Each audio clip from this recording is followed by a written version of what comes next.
We are live.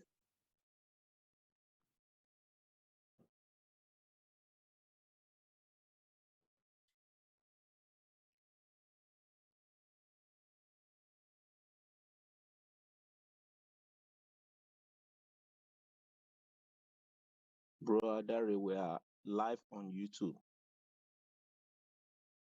Should I start? Okay. Good morning, everyone.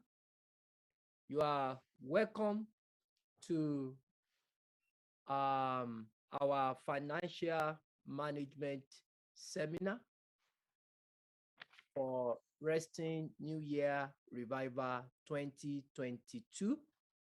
Theme: Conditional Victory. Today, we are going to have financial management seminar. Conditional victory. Conditional prosperity. God, and He has entrusted some talents to us.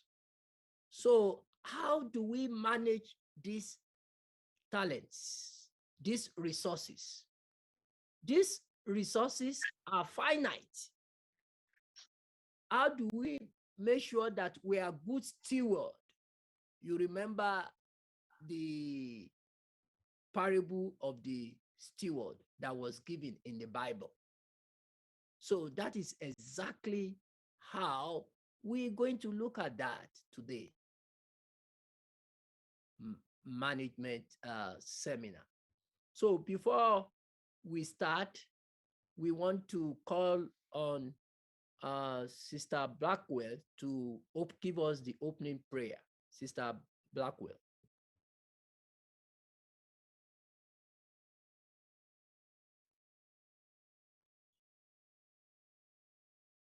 Sister Blackwell. It's on mute. Yes. Great. Lord, we thank you for your faithfulness. Thank you for your loving kindness that is better than life. Thank you for giving us life. Thank you for all you have done for us, all you are doing, and what you are going to do. Glory be to your holy name. Lord, we thank you for this session this morning. We thank you for the Bible, because what we are even going to learn this morning, it's already written in your word, how to manage our finances. Lord Jesus, please help us to manage our finances to the honor and glory of your holy name. We commit everyone that is participating into your holy hand, that at the end of the session, we'll be able to go away with something to, if we have been doing things wrong, that we'll do them right. Lord, we commit every family that is represented here into your holy hand. We ask, Lord Jesus, that you be with each and every one of us. Continue to bless us. Let your name be glorified in each of our lives. Give each and every family a testimony. We also commit our brethren who are not here into your holy hand, that you give them a testimony too. Lord, thank you because you are God. Thank you because you continue to be our God. Glory and majesty be to your holy name. We commit the speaker into your holy hand. Endow him with wisdom from above. Let your name be glorified. Thank you for your faithfulness. Glory and majesty and honor and dominion be to your holy name. In Jesus' name we have prayed. Amen. Amen. We thank God for that prayer, and we thank everyone that is here today. And like we said, title of this seminar is Financial Management Seminar. You know, on behalf of our pastor and district superintendent, Reverend Josephine McKelvin, this is to welcome you all once again to this seminar. While we were preparing for this seminar, the pastor told me something, and she said that this is very timely because many people, maybe it is just like an hypothetical example, some people are earning $100 and they are spending $200 every month, spending more than what they are earning. Then I did not understand, but somebody now told me that from high school, they have started giving people a credit card. So they have that habit of using credit card to spend money. So that's why they spend $200 on credit card and their income is $100. And then when I was talking to one of the panelists, he said, even some people are spending credit card and they are basing that money will come from some promising, they are not even earning anything. So you can see how it's very important for us to be a good a good steward of whatever has been bestowed upon us. Growing up, one of my mothers in the Lord said, if you are earning $100, if you cannot save $10, if you are earning $100 million, you will not be able to save anything. So it's very good. Like I said during the announcement yesterday, one of our sisters, when I was discussing this with her, told me about our mom, that our mom was not working. Her dad will give her money, every sustenance to take care of the home. And after paying the tithe, she will always save 10%. And when her dad died, her mom was able to at least purchase 2 cars and a new house, to the extent that, how did this happen? Did she have a job? But because she was saving, having a good saving culture, so that we can save for tomorrow. So now I'm going to hand over to our assistant pastor. Our assistant pastor is a well-knowledgeable academician in the area of information technology. He retired from the Howard University as Professor Emeritus from Howard University School of Business. So he's coming now to present to us. So I want you all to pay attention, take notes, please take notes, ask questions, because after his presentation, I will come back and introduce our experienced panelists. So please, I want everybody to take note, get ready to ask questions. And then by the special grace of God, God will help our panelists to answer these questions. Now I will hand over to Professor Ayodele Mobolori. Thank you, sir.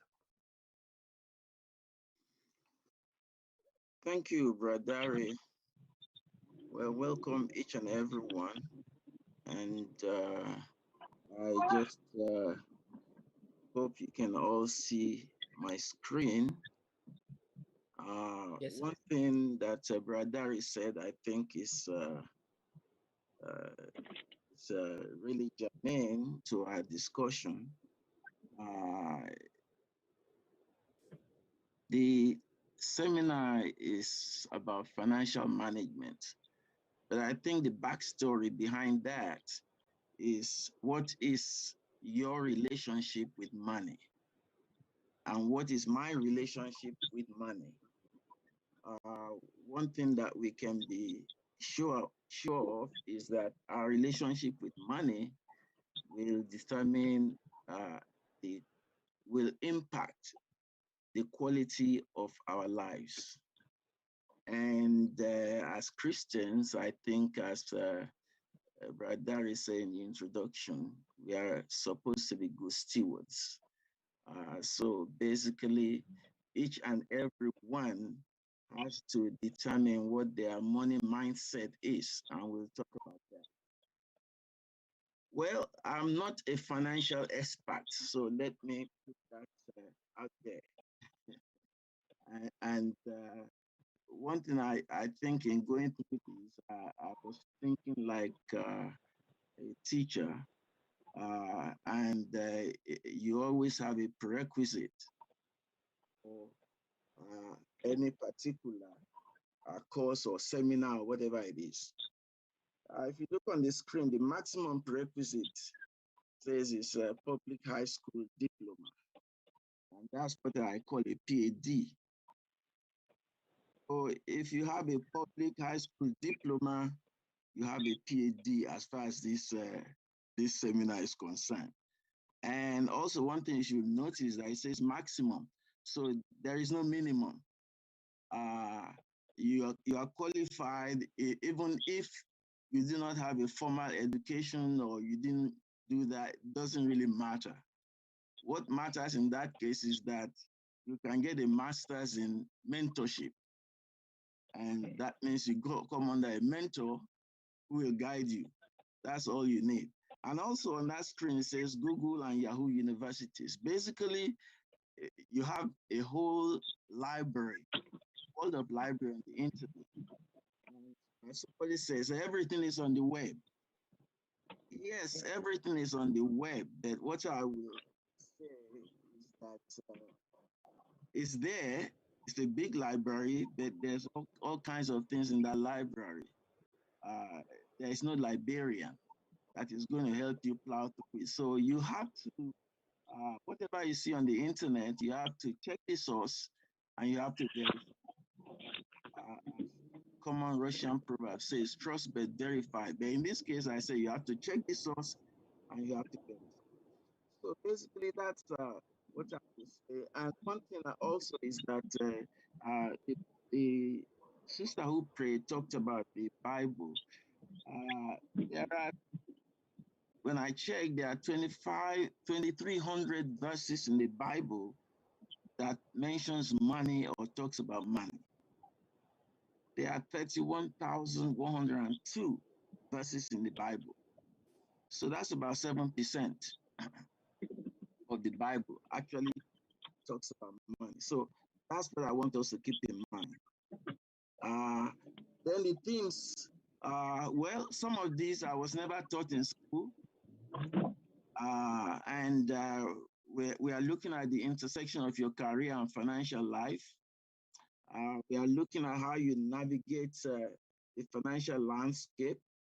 We want to kind of be reflective and be conscious when we are going through this. We want to talk really about managing your professional relationship with any employer. Because when you talk about money, you are acquiring money, you are spending money, you're saving money. All that is in what I would say is the supply chain.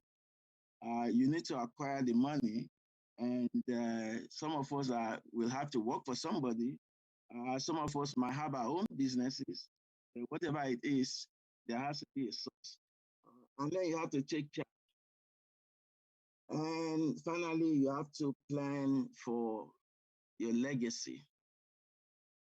So one thing I want to talk about is that I want to use the Vanderbilts. I don't know, you might have heard of the Vanderbilts. Some of you might be familiar with Vanderbilt University, but the first person I think we can look at among the Vanderbilts was Cornelius, who borrowed $100 from his mother in 1810. And he said that any fool can make a fortune. It takes a man of brains to hold on to it. Cornelius died in 1877. He left $100 million, which was more money than in the US Treasury. So you can imagine that he has more money than the whole of the US government. And he left it to his sons. Well, one of his son that he left it to, Billy, died in 1885. He doubled the money. He left $200 million to his two sons. And let's talk about quality of life. One thing we can see here is that Cornelius left a lot of money. His son after him doubled the money, and he left it to Cornelius II and William Vanderbilt. William Vanderbilt said inherited wealth. When he was looking at this, William Vanderbilt said inherited wealth is a handicap. So basically, you have money, he has a lot of money, but it didn't bring him happiness. He said he left him with nothing to hope for, no motivation, nothing to strive for. And this is somebody who was left $200 million. So it's not a question of money. It's a question of your relationship with the money. And your quality of life doesn't really depend on how much money you have. Looking at what he said. One thing that we can also learn is that all that money disappeared. There are still people from the Vanderbilt living today, but they don't have any money like that. All the money disappeared. The only thing we have left about the Vanderbilt is the university and also some museums and also 2 streets in New York. So basically, you can see that as far as the generational wealth is concerned, the Vanderbilt, they were termed America's royalty that lost its crown jewel. So I have here a few verses in the scriptures, and I'm sure you are familiar with some of these, so I'm not going to go through them. And Brother in the introduction did mention the parable of the unfaithful and just steward. So that's something that we can always look to, that the Bible will give us guidance as far as money is concerned. Also, we read in 2 Kings 4:1-7 about Elijah and the widow. And there is an interesting twist on that story, in the sense that Elisha told the widow, after she had gotten all the oil and everything and paid off the debt, that he should leave up the rest. The widow has to invest and manage whatever she has.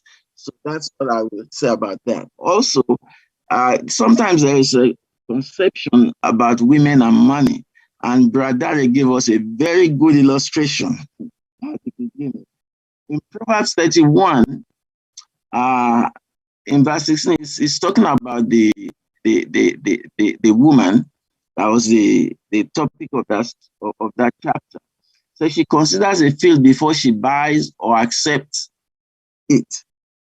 That means that she's very prudent. She considers her options. It says she equips herself with strength.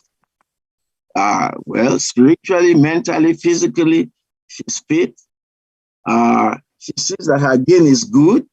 And we can look at, and she's prepared for whatever eventualities might happen in the future. So we can see that in this situation, we see that the woman is a very prudent woman, and there are many like that. So there is nothing really about women not being able to manage things in a way that we can think is very let's say prudent, and is very beneficial for their family. So that's how much I would say about that. Well, reflective awareness.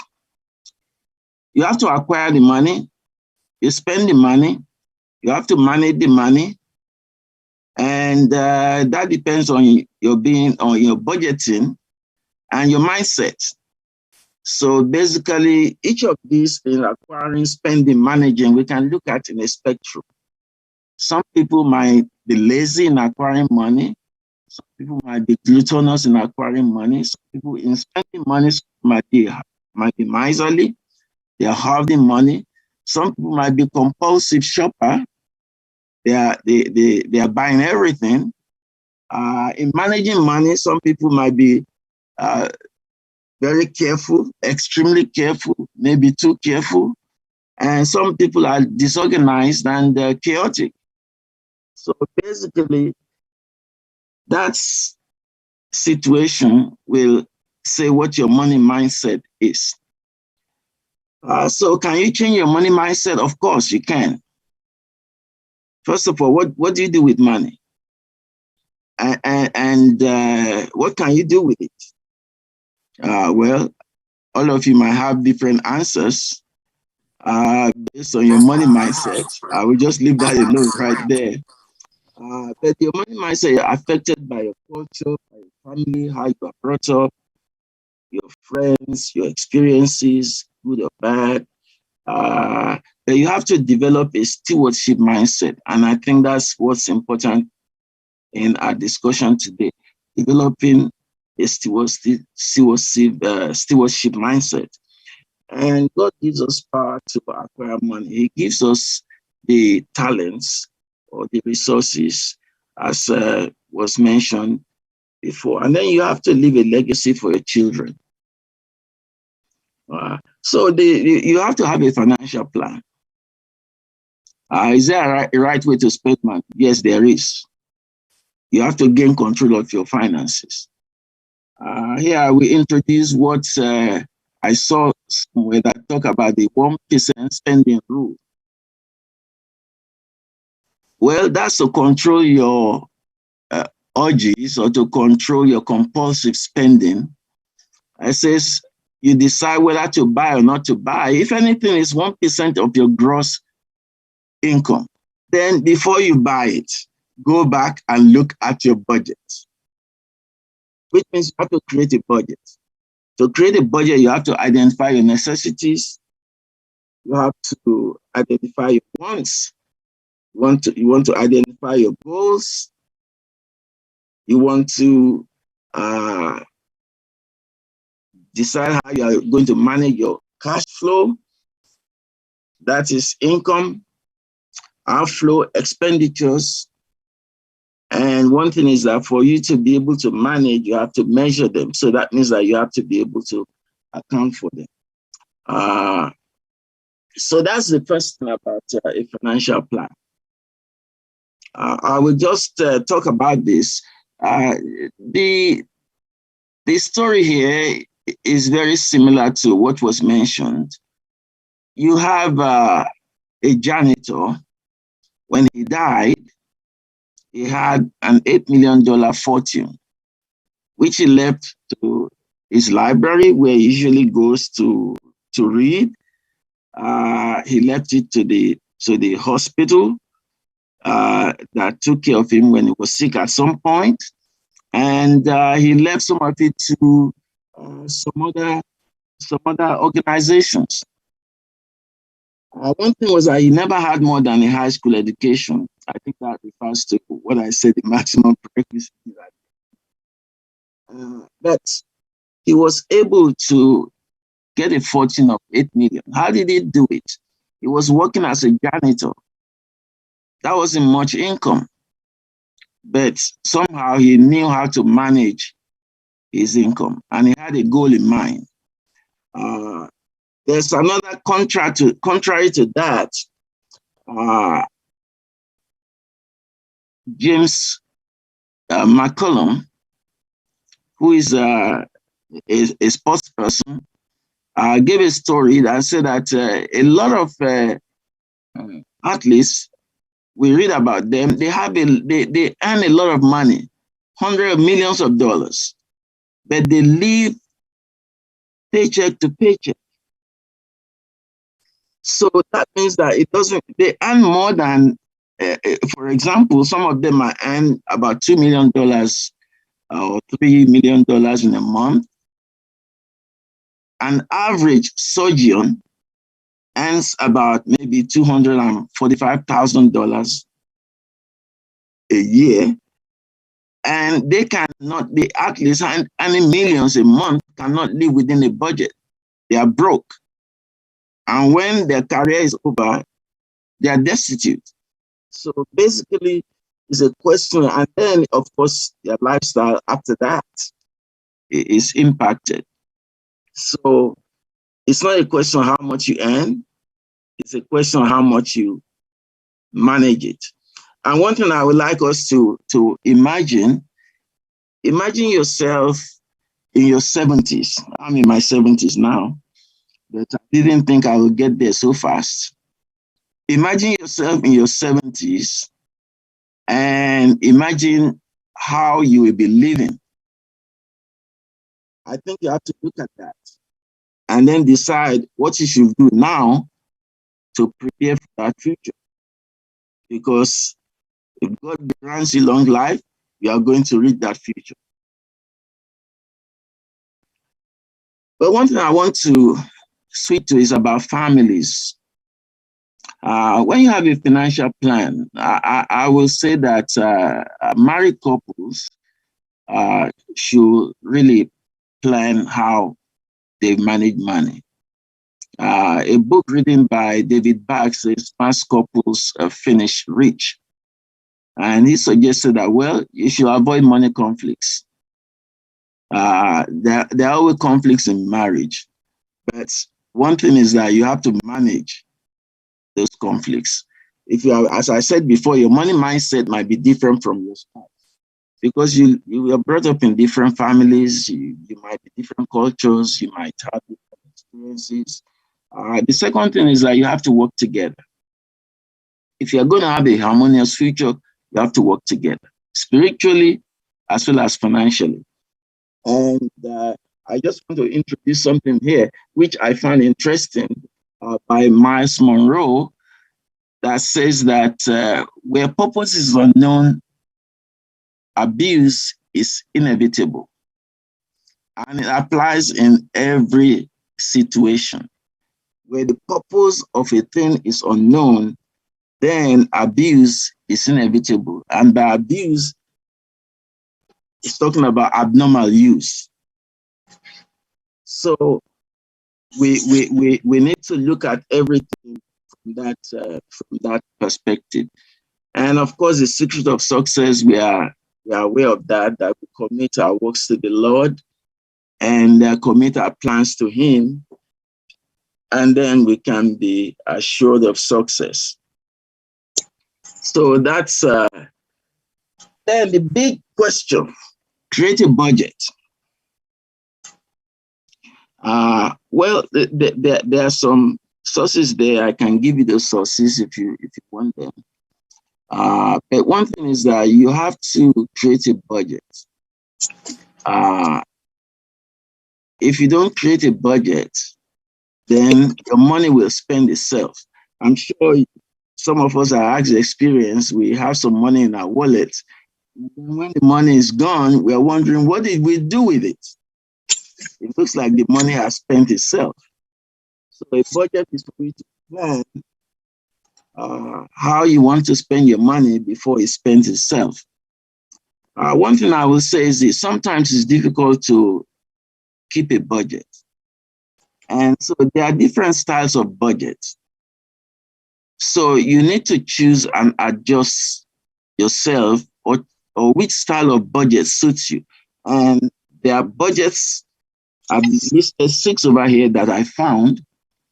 A percentage-based budget, and a hard copy cash-only budget, a comprehensive line item or zero-based budget. If you're an accountant, that might suit you fine. An automatic or no budget, a value-based budget, and a reverse budget. The goal is to meet all your financial obligations. You want to meet all your financial obligations, first necessities, then your wants. In my experience, I found the no budget useful. And basically the way I do it from my experience is to combine really the automatic budget, no budget, and the reverse budget. The reverse budget say pay yourself first.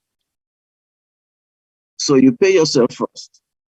You after your tithe, you pay your tithe, then you pay yourself, which was the story that Brad Dari was saying at the beginning of the mother who pays the tithe first and then saves 10% of whatever is left.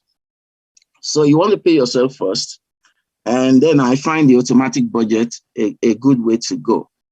The automatic budget just means that you set up all your payments to be automatic. And in that case, you look at all your obligations, you set your payments automatically, and whatever is left, then you can apportionate to whatever other goals you have. So you can also set up automatic savings, automatic investments. You can set that all up. And if you can't make your budget, then you have to go back and look at it and revise. So basically, budgeting is important, very important. And I think each and every one of us should decide which style of budgeting is comfortable for us, and we can go about it that way. Be flexible. You can choose a combination of budgeting styles. And so that's what I will advise. Also, there are tools for budgeting. There are many templates, there are many apps.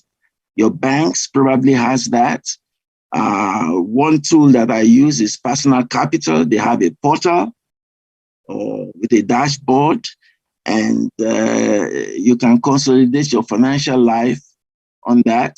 There are many tools and apps, but I would say that you should find one that is comfortable for you to use, it's easy to use, and use that. And that will really help you in managing and also tracking your budget. Now, respect to saving. There's a rule of 72. I think every financial person knows that. I didn't find this out until very late. We didn't have any personal finance class in school. There was nobody really talking much about finance or how you spend money. But I have an interesting story. The way that I was introduced to spending money was that my parents always have a jar of money, and they put it in the living room. And then they tell us that, well, if we decide we want something we want to buy, we should tell them and then take money out of the jar. So basically, you have to be honest. It's an honor system. And then you are accountable in a way because you have to tell them what it is you want to do with the money. And they can tell you what they think about it. So that's my own personal experience. And I think that you might have your own personal experience, or you might have determined some way in your family in which you go about it.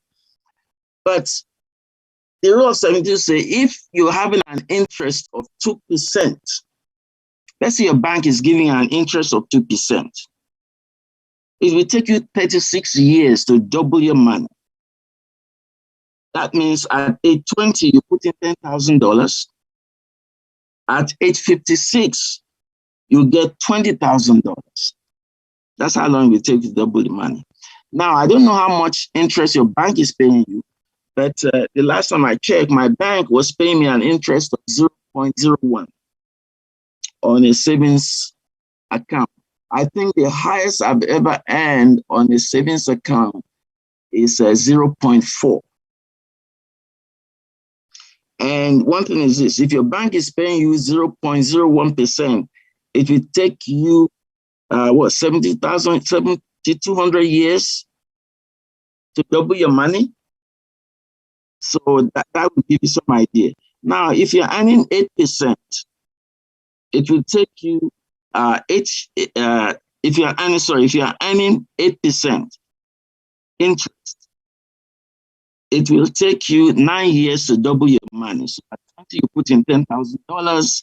At 29, you get $20,000. 38, you get $40,000. At 47, you get $80,000. So that's how the rule works. Now, suppose we look at this situation. A 21-year-old invests $5 a day, and the return is 8%. A 55-year-old invests $100 per day at the same 8%. How much will they have when they are 65? Well, the 21-year-old will have $704,000 and some change. And the 55-year-old will have $571,451. So time is important. Time is the most important asset that you have as far as investment is concerned. Now, I want to refer you back to the janitor, rather, that amounts to a fortune of $8 million. That janitor, Mr. Ronald Reed, lived for 92 years. So he had a lot of time. And, but even then, you have to use the time wisely. Well, this is about money and children.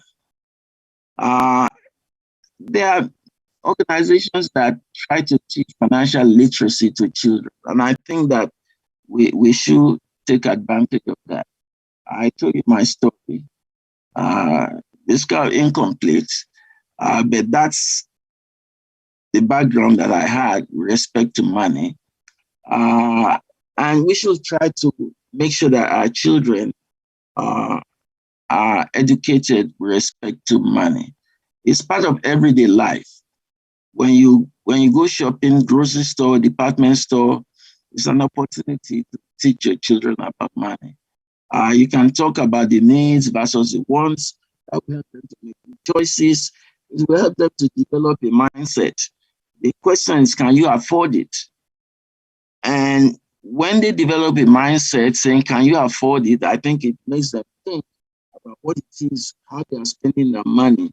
And one thing I tried is to have a debit card for one of my children. The problem is that I started too late. But there are tools that allow you to train your children in how to manage money. Chase First Bank, that's a Chase Bank, has some program. Verizon, the telecommunication company, has a Verizon Family Money. And also there are other tools like Greenlight, Go Henry, and Farm Zoo. They allow you to use allowance tied to a budget. So you can give your children allowance, but the allowance is not just free for them to spend, it's tied to a budget. The one I tried was FarmZoo, but my experience, I started too late. If I started a little earlier, maybe when the person was younger, they will have been very interested and get used to it.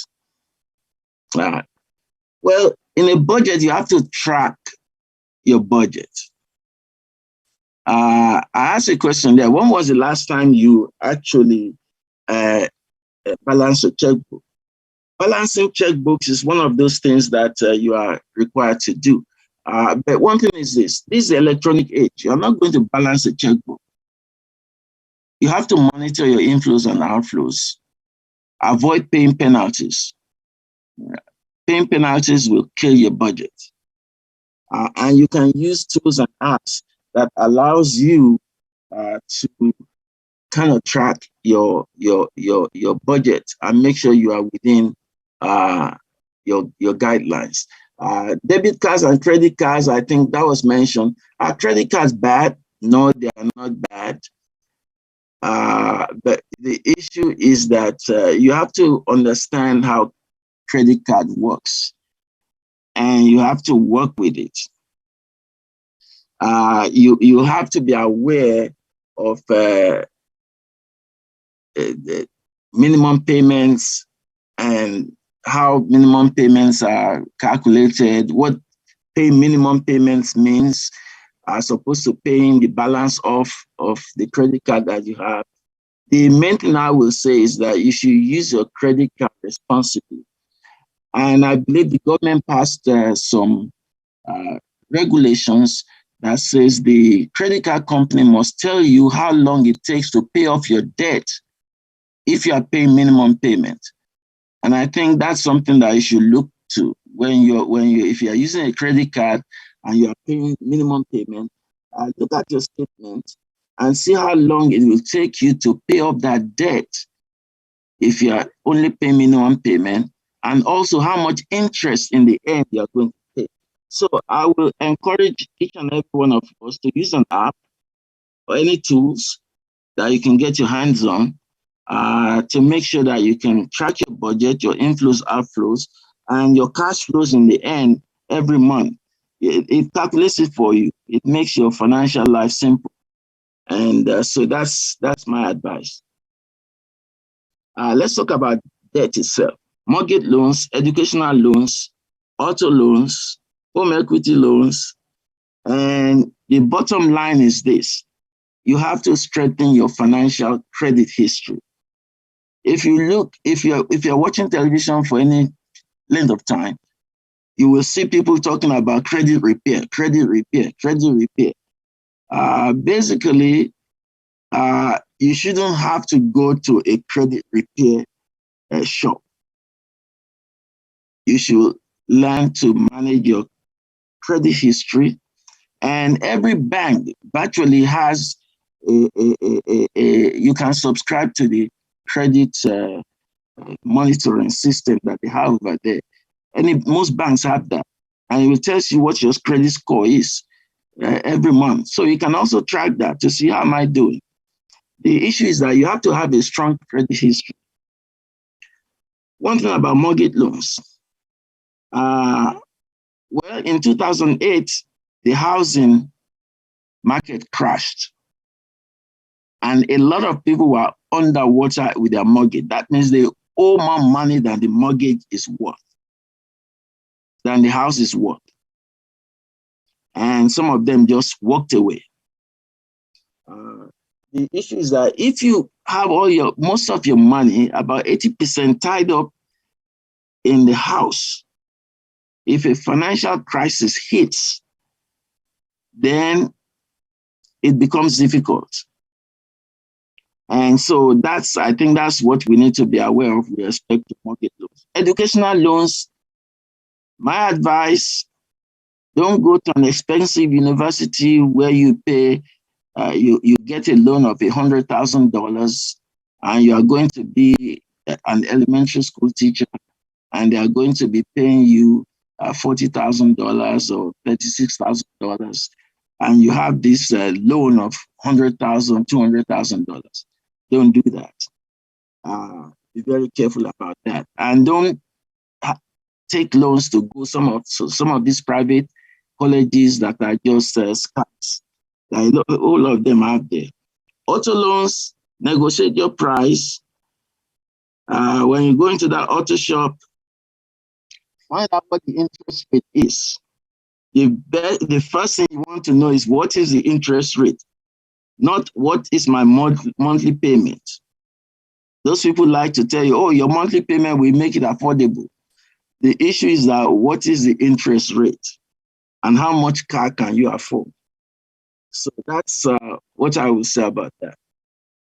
There are all kinds of frauds and scams as far as finance is concerned. I would say you should be aware of that. There's what's called transparent scams, inheritance scams, where people are trying to manipulate you with respect to giving them your money. I'll be very transparent. I've fallen for one of these scams. Earlier on, I was really trying to find out about finance and how to manage investments. And I got some advertisements, I responded to it, and I kept talking to this guy for quite a while. Basically, he was just grooming me to scam me. That was what it was. I didn't realize it until I lost some money. So basically, you have to be very careful about investment scams. There are pyramid schemes, and definitely you don't want to go into any payday loan. You don't want to, those payday loans or some loan enterprises that people set up, and mostly people go from paycheck to paycheck. They can't make ends meet. They go and borrow against their wages, their salary, and they're supposedly pay by the end of the month. Some of those places charge you an interest, if you really look at it, of maybe 200%, 800%. It might look like a small amount, but that's a trap. And fraud is a moving target. And I put that there. Catch me if you can. That's the story of Frank Abagnale. And he was a scammer. He was so good at scamming that eventually when the FBI caught up with him and he served his time, they hired him to help them catch other fraudsters. But one thing was that technology has changed. What Abagnale did cannot be done at this point because the technology has changed. So basically, financial scams is a moving target. It will be different at different times. So basically, you just need to be aware of that. Well, there is a risk not to invest. But what I will say is that investment is not gambling. Look at that carefully. What I will also suggest is that learn the elements of the stock market. If you're in the stock market and you are a conscientious investor, what you're doing is that you are buying a business. You are buying into a business. So if you can understand the business, the better. Or else find an advisor.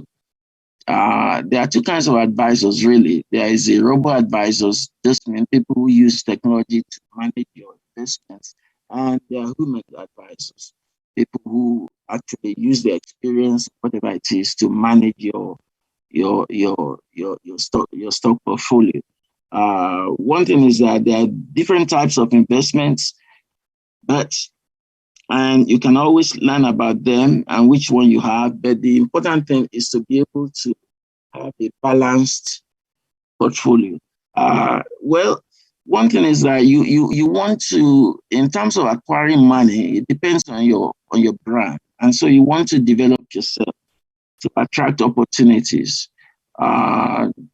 decide where your expertise lie, manage your brand, which means that you have to be able to showcase your talent. What is your strong selling point? How can you compensate for your handicaps? Each of us has handicaps. So basically, we just have to compensate for it. And we also have to have an entrepreneurial mindset.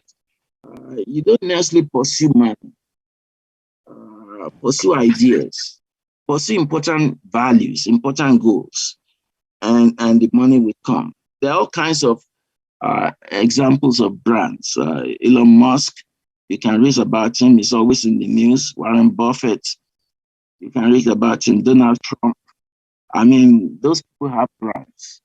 And you don't have to be a famous person to develop a brand. You can develop your brand based on integrity and dependable quality. So that's what I would say about that. And if you are going to be an employee, then consider it a merger. The business merge all the time. So in this case, you consider that you have a brand, the company you are going to work for has a brand, and you want to manage that. Relationship. So that's very important. I think you can always find resources on how to manage your relationship with your employers. And one thing I think is very important to this topic is to take charge of your career and financial life. So basically, you want to make sure that you are in charge of your goals, you take care of your financial life, spiritual goals, family goals, career goals, financial goals. One line they say, invest $5 a day in the stock market, have a diversified portfolio. I think you should go back to a slide I showed you where a 21-year-old invests $5 a day, a 50-year-old invests $100 a day, and in the end, the 21-year-old had more money. Time is your most important gift. Your assets, your gifts from God, time, and ability to earn income. So basically, you have to plan for retirement from your first day on the job. As a 21-year-old, if you are getting your first job, start planning for retirement. It's not how much you earn, it's how much you keep. And one thing is that you can look on the internet. It has a write-up that says 65 ways to retire smart, and it kind of gives you some advice on what to do as far as retirement is concerned. And I like this quote by George Clason that says that which each of us call our necessary expenses will always expend equal to our income unless we protest to the contrary. How do you protest to the contrary? Create a budget. Create a budget so that when your income increases, you know that your spending doesn't necessarily increase to consume your income. So create a budget. When do I want to retire? Time and change is inevitable. That's under God's control. I think in Ecclesiastes tells us that. What will my income be in retirement? You have to think of that. How much do I plan to spend monthly? How much will healthcare cost? As you get older, well, your healthcare cost increases. There are things you might need to buy and things like that to help yourself along. So basically, your healthcare costs might increase. So you think about that. And there are some other questions that you might want to think about. One of the important things is that you have to plan your retirement from your first day on the job. Start thinking about that. And this is just a slide I present just for illustration. Suppose your retirement goal is $450,000. and you want to spend $50,000 a year. That's modest in today's dollars. You want to spend $50,000 a year. Maybe that's average. Some people might be a little bit lower than that. People might be more than that. But that's 11% of whatever you have saved. Your monthly saving is $500 a month. So your annual saving is $6,000. Now, if you're earning 8% interest, you can look at the column of accumulation. In 10 years, you will have $95,000. In 20 years, you will have $307,000. In 24 years, you will have hit your goal of $450,000. You have a little bit more than $450,000. In 35 years, you will have $1,197,247. So you can look at the very top there, and where it says savings, that first row there, savings $1,197 and 247, $1,197,247. And if you are taking $50,000 a year, it will take you 23 years or 24 years. Original goal was $450,000. It will take you 9 years to spend all that money. So basically, you might have a situation where people run out of their money before they die. That means they run out of their money. They are out of money completely in retirement. Fortunately, they might still have Social Security.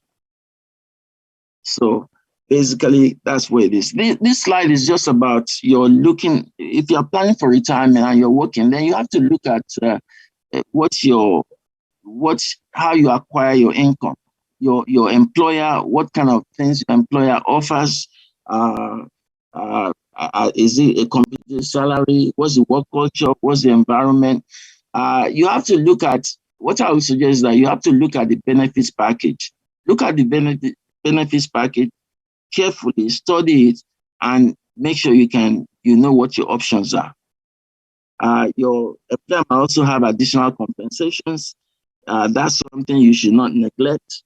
Make sure you understand them and you look at them and you see how you can take advantage of that. Retirement plans, there are different kinds of retirement plans. If you're employed, your employer might have defined benefits. That's a traditional retirement plan. That retirement plan is going by the wayside. Not many employers have that. Basically, they promise to pay you a certain amount of money every month, and you don't have to contribute to it. You don't have to do anything. Just work for a certain number of years, and after you retire or you leave after a certain number of years, you are entitled to that. The other one is the defined contribution, which is what is more common now. That's the 403B and 401k. And in that case, you have to contribute to your retirement. Your employer also contributes. It's cheaper for the employer. Your employer also contributes. But one thing I will say is this: make sure that you contribute the maximum amount. Max out. Contribute the maximum amount. For the defined benefits, well, I don't think most of us really have that. There are very few employers that offer that these days. But I just put that there for you to understand it. It depends on your salary history, your length of service. When you're vested, that is when you have a right to collect it and all that. So I will just leave that alone. One thing about the defined benefits and employer annuity, or even annuities in general, is what structure the annuity is. Annuity just means they pay you a certain amount every year. And in your retirement, you can collect the full amount and you leave nothing to your spouse. you can collect 85% of the full amount, and your spouse will collect 50% of what you are paid for the rest of his or her life. So that's how that is structured. One thing is that, well, I highlighted this too. For example, if you choose 85% full annuity, that means you collect 85% of what is due to you. Your spouse collects 50% of what you are paid for the rest of her life. Basically, you collect as much money as you can upfront, and your spouse will still collect some benefit. And so that's how it goes. The other plan is that you collect a certain amount guaranteed. So if you die, the rest is paid to your beneficiary. So they guarantee you a certain amount every month. And that's an annuity plan. One thing I will say about 403B and 401k, don't leave money on the table. You don't pay for groceries and leave it at the store. Participate fully in any 403B or 401k plan. Contribute the maximum allowed. Basically, your take-home pay might remain the same, whether you contribute or not, because the contribution you are making is before tax. So your contribution reduces your tax that you pay, and your take-home pay might remain the same. So if you don't participate in 403 or 401k plan, you are leaving money on the table. The government is allowing you to legitimately reduce your income, pay less taxes if you participate. The best option, I say again, as far as defined contribution is concerned, is in that highlighted best option, max out. Put in the maximum you can. And when you put in the maximum you can, your employer might have additional contributions that they give you for putting in more than the minimum. So that even enhances that option. And when you are using 401k or 403b, your employer has administrators. The only thing I will tell you about administrators that administer your retirement contributions, make sure that they are a solid company. I will tell you my experience. I had a 403b, that's non-profit organizations. 401k is for profit organizations. I had a plan administrator that went bankrupt. And unfortunately, my employer did not really make adequate notification about the problem the company was having. And so the company went bankrupt. And in the end, what I was offered was 50% or 50 cents for every dollar I put in there. So basically, they give you an option of administrator, so you might want to look at which administrator you want to go with. And also you want to know what kind of profile you have as an investor. Well, let's see. Well, this is something you can always look up. So 7 deadly sins, 7 deadly retirement sins, and how to fix them. Just remember that title, 7 deadly retirement sins and how to fix them. And you can check it out, and it will tell you what those things are and how you can fix those things. One thing also you might want to consider is that nearly all employers what they call flexible spending account. It allows you to take money out before taxes. That even reduces your income more and allows you to pay less taxes. And this might be an incentive for you to do your budget, because you have to know how much you are going to allocate as a flexible spending in your flexible spending account, so that you don't forfeit the rest of it. So basically, You have a savings account for dependent care, that's like nursery school, child care, adult daycare program. If you have an adult person or parent who might need an adult daycare, after school program, summer camps, the school stations, so you can do that. And also you have a flexible spending account for health expenses. It's called health spending account. That also allows you to charge certain things and not be taxed on it. So those are very very useful.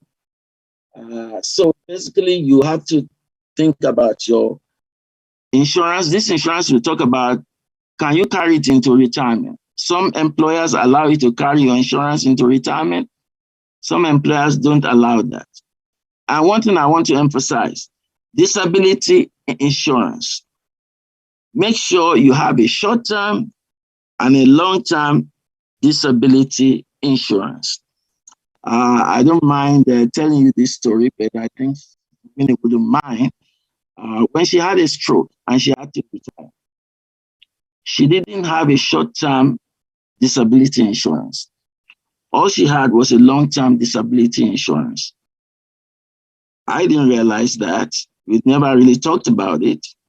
But the impact of that was that for close to a year, she couldn't earn any income because she wanted to retire, but she couldn't earn any income because she doesn't have a short-term disability insurance.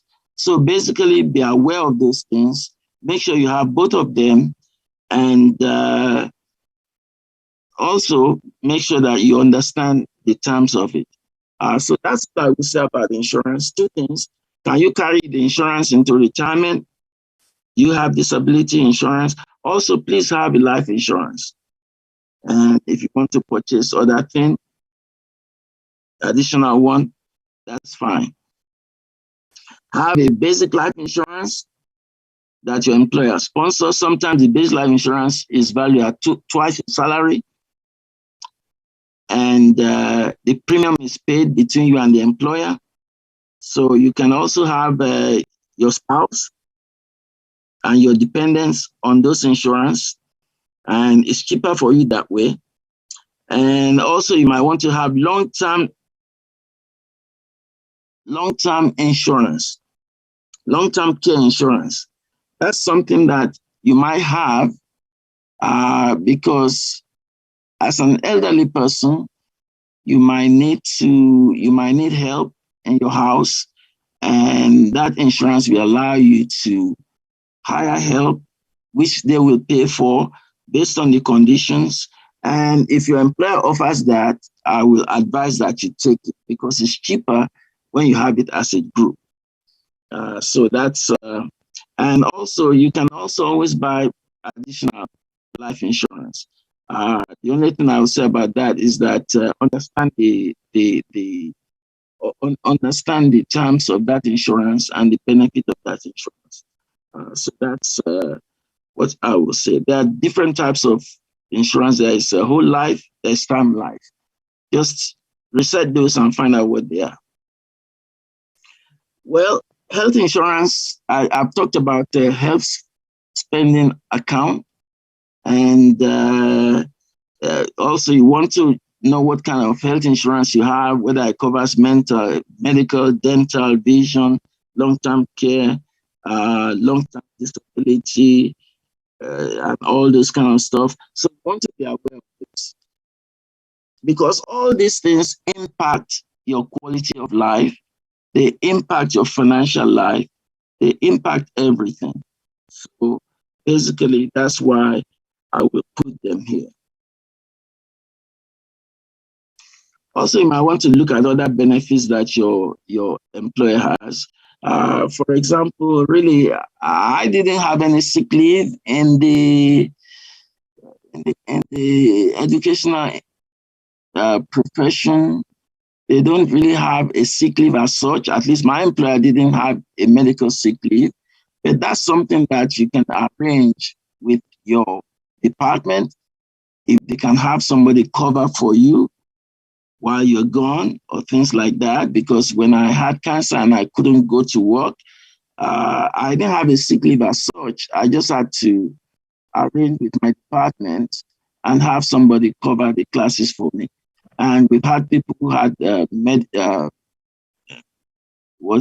maternity leave as such, maternity leave, but they just have somebody cover for them. There's no really fixed and hard rule about those kind of leaves. So basically, and also your employer, make sure that your employer has a training that they can help you. As I said, develop your brand. The employer may have benefits that covers training and all those kind of stuff. Private investments, you can have your IRA. There are different types. One thing I will say is this: if you leave an employer, don't leave your 401k or 403b with the employer. Roll it out into an IRA that is managed by some advisor. What they call orphan IRA retirement accounts that you leave with your previous employer. Your previous employer is not responsible that much for them. It's the administrator that's responsible for them. And I think you want to have somebody actually manage it. So you should roll them over into a brokerage or some other things. Well, you want to have a diversified portfolio.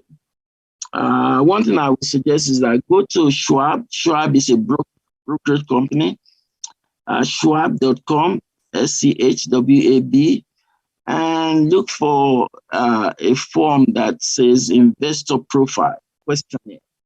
It's a questionnaire that helps you decide what kind of investor you are based on your answers to the questions. You can be a very aggressive investor. You can be a very conservative investor.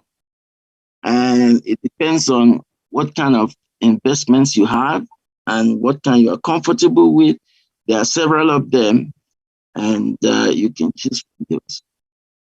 I would say that you should look for investment services, a brokerage. But the important thing I will say is this: there's a psychology to investing. There might be people, when the market is falling, then they say, oh, they panic, the market is falling, they want to take out all the money they have in the market. That's a big, big mistake. If you take out your money out of the stock market because the market is falling, what you've done is that you've locked in your losses. You've permanently locked in your losses. And also, there are people who have a fear of missing out, and they rush to get into some investment because they say, oh, this stock is appreciating, the market is going up. So they rush in there because they fear that they will miss out. That's also bad. Look for good buying opportunities. In fact, when the market is down, that might be when to buy. If you are judicious and you have a good manager that is managing your money. Home ownership, what I would say is this: don't look at home ownership as an investment. Look at it as saving money from renting. For some people, it's more economic to rent. For some people, it's more economic to buy. It depends on your situation. And basically, you should look at it as, if you buy a home, look at it as a way to save some money and have somewhere to live. It's not a major investment. That's why they say you shouldn't tie most of your money up in the home. Real estate, you can invest in real estate itself. There's another rule of thumb in real estate. There's a 1% formula rule in real estate. If you are interested in real estate investment, you can try that out and find out about that. Be an entrepreneur. one thing why I put this thing here is that some people think that they are very good at picking stocks, but it's been proven that a monkey can pick just as good stock as anybody who thinks they are good at picking stocks. A monkey can always throw a dot at the chart, and from that random selection, you make a portfolio, and it's as good as anybody who thinks that they are good investors. The main thing about investing is consistency. Invest consistently over a long term, maybe 5 years at the minimum. Sorry about that.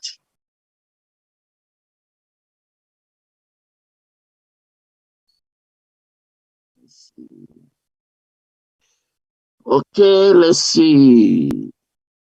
Investment, well, you can look for advisory firms to help you in terms of investing. One thing I will say is that, as I said before, there are robo investments, there are human advisors.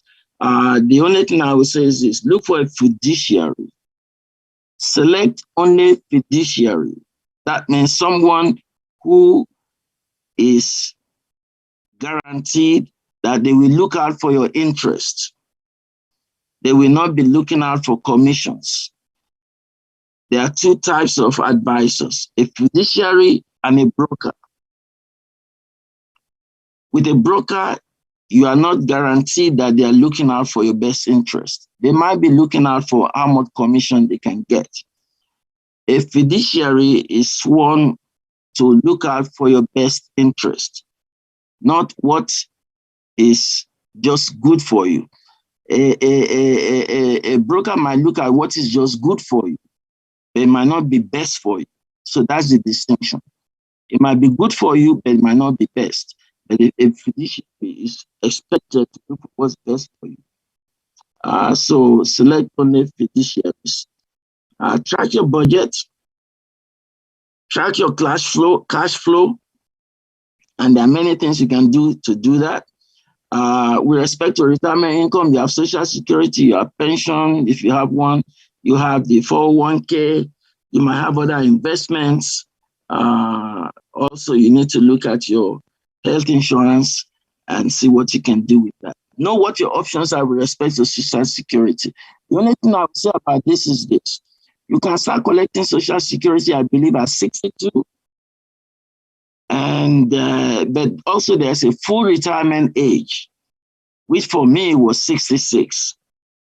Now, they probably adjusted that in some way. For some of the younger people, it might be 67 retirement age. If you don't collect Social Security when you get to full retirement age, then your Social Security increases by 8% a year. I think we've looked at the impact of having 8% increase every year. So that way you can collect the maximum amount of Social Security that you can get. The other consideration, some might say, well, suppose I die before I reach the full retirement age. I want to collect my Social Security now. That's also possible. But the way I look at it is that Social Security is insurance.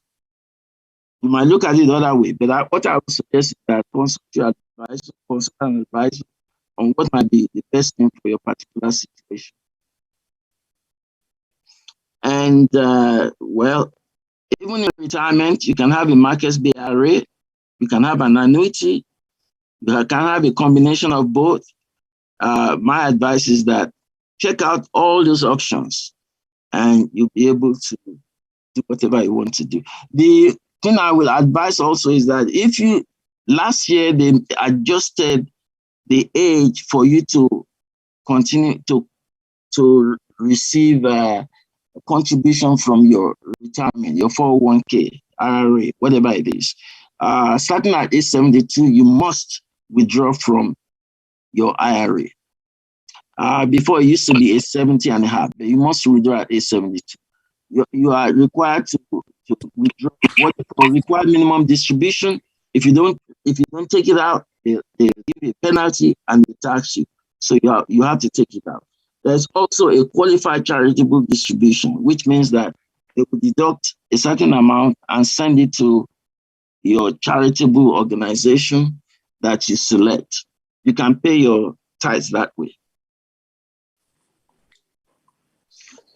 And well, that's what in retirement, insurance is a little bit tricky, but make sure that you can cover yourself medically, dentally, vision, hearing, and there are some other benefits they have there: acupuncture, wellness program, gym membership, medical transportation, and I've had a chance to use medical transportation, so it's good if you can have that, and also look at the premiums and the co-pays and all that. What I will say is that there are different kinds of insurance health plans, and you might want to kind of research each of those ones, HMO, PPO, and all that. They have impacts on how much premium you pay and what might be the best one for you.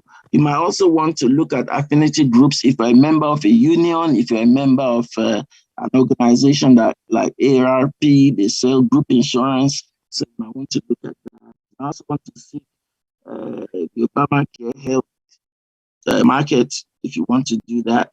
So that's basically what it is. And lastly, or towards the end, I say update your legacy plan. Write a will. Make sure you have something that you are going to leave for your those coming behind you. So that's used to purchase the crane theft. I think that's where we round up, and I will hand it to Brother Dari.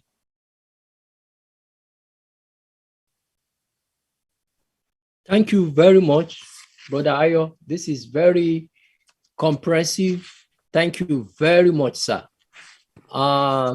So as we are moving to the panel of discussion and questions and answer, so I believe that we have jotted down our questions. We can also put those questions on the chat room, and so that our panel of discussants will be able to help us. But so I want to introduce the members of our financial experts that will be engaging in the discussion, and then that will be answering our question. Brother Joseph Adesui, he received a Bachelor of Science in Business Administration degree, major in accountancy from Yaba College of Technology in 1993. In 2016, he earned a Master of Business Administration degree, major in General Management from Washington State University in Poma. In 2018, he earned a second Master of Business Administration, major in Finance from Washington State University. So during his professional career, he has worked as a chief accountant for Mark and Mary, a technical assistant. He has served as a financial controller. He is currently serving as a program cost accountant for CR Incorporated, Chantilly, Virginia. And in 2022, Joe began authoring and presenting continuing professional educational courses to accounting and finance professionals. And in 2005, he established his own firm as a principal partner. So that's about our first panelist, Brother Joseph Adesui. And our second panelist is Brother Peter Mafon. Brother Peter Mafon had a BBA degree with a major in accounting from Bernard M. Baruch College, an MBA degree from the University of Maryland, College Park, an MA degree from George Fox University, Brother Peter began his career in public accounting in 1984 at the New York office of Deloitte Axon and Stills. He later joined the internal audit department at American International Group, where he spent 1 year and then attended a graduate school. Upon graduating in 1992, Brother Peter joined the Portland, Oregon office of Coppers and Labran, and later transferred to the Seattle office of the Washington, D.C. office. Brother Peter served clients in the insurance, manufacturing, professional services, and non-for-profit industry. In 1999, Brother Peter left PricewaterhouseCoopers and joined Pepco Energy Services Incorporated as the corporate controller. He spent almost 11 years at PES and contributed to exponential growth of the regulated energy marketing company. Brother Peter is a lecturer in the University of Maryland, where he teaches intermediate accounting. He's also a member of ASPA, FEAI, and IIA. In his spare time, Brother Peter enjoys voluntary service and playing guitar and reading. Our third panelist is Brother Joseph Asaya. Brother Joseph Asaya is a financial advisor for all US, Canada, and Puerto Rico. He's also a corporate finance and business using corporate intelligence tools, working capital, cash flow, auditing and controls, US IRS registered tax preparer for 10 years, board advisory member, Minnesota State University, board of trustee, Masby College Foundation, and former US lawmaker of Farmington 2011 to 2017, former US Ways and Means Committee member, and former Massachusetts Notarial Public. Our fourth panelist is Sister Jumoke Shodende. She is an experienced accountant. She has a BSc in accounting and master's in business and administration, and she has been working as an accountant in a telecommunication company. Our fifth panelist is Sister Esther Bolanle Ajayi. She has over 15 years of experience in the financial world. She started working off as an auditor, and currently she's doing non-profit accounting for international agencies. So these are our panelists to answer your questions. So before we start some of these questions from the presentation, as any member of the panel, any member of the audience, do we have any question to ask our members of panelists? Any question? Please feel free to unmute and ask questions. Or you can put it in the chat. I have a question. Yes, ma'am. Sister Blackwell. About living trust, living will trust or something. How does one find a reputable firm, a reputable, I think it's law firms that do it, to do a living trust, like all the pass on whatever I want, like legacy to a child.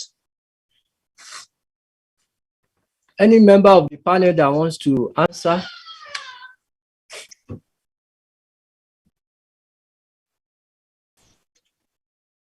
Okay, maybe I can give it a shot. Thank you, Sister Blackwell, for that question. I think the way you phrase the question, make it look at it, is something that is like rocket science. Living trust is not rocket science. It might start from something as simple as a simple will, just a will, which you're right, could be held by custodians such as lawyers. Also, in our job as financial advisors, we're plugged into various friends that could also help you do that. There are even companies like LegalZoom there are different, I'm not tied to any of this, but just letting you know there are many ways you could go about it. But living trust, I think, is something. It could also mean something different. Like you could have your real estate under a trust. Even could just be a document between you and your husband. Then you could work with your the bank. When you have what we call the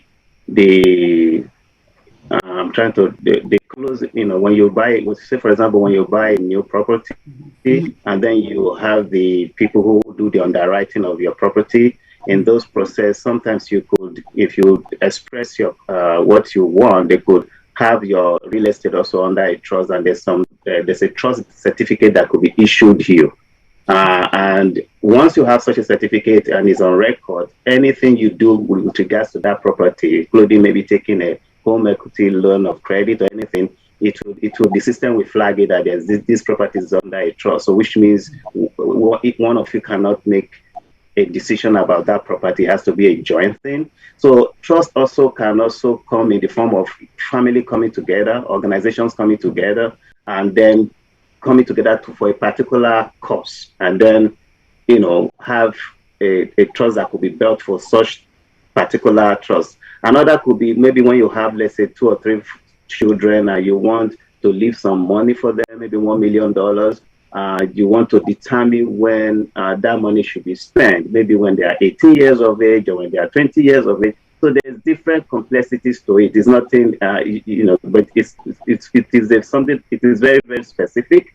But I want to make sure that we don't have to think about all the complexity, but just think about, many people don't have a will today. I mean, just having a will is as power. It's very, very powerful. Just having a will. It could be something as simple as that, something that is written, witnessed, and then you have maybe a lawyer help, have that as a custodian. It saves people a lot of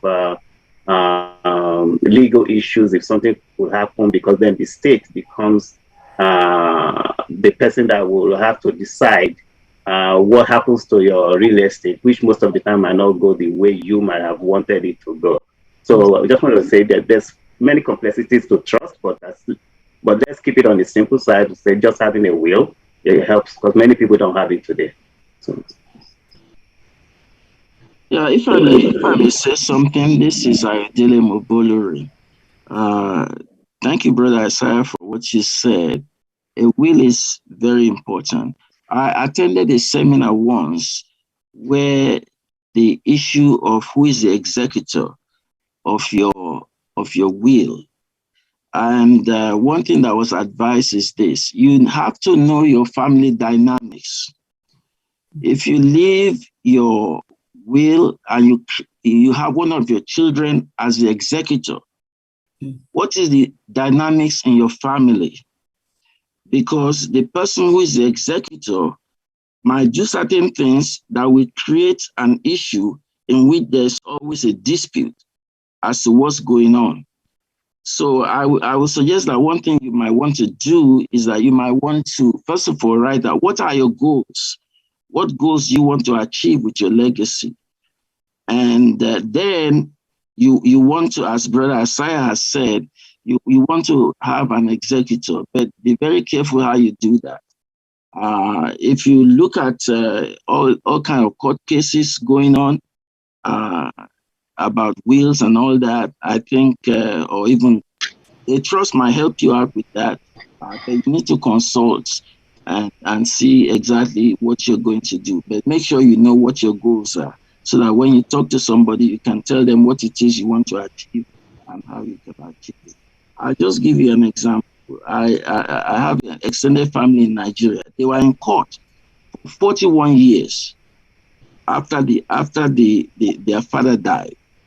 In fact, some of them had become elderly people, and they were still in court. So basically, I think that's the only thing I would say.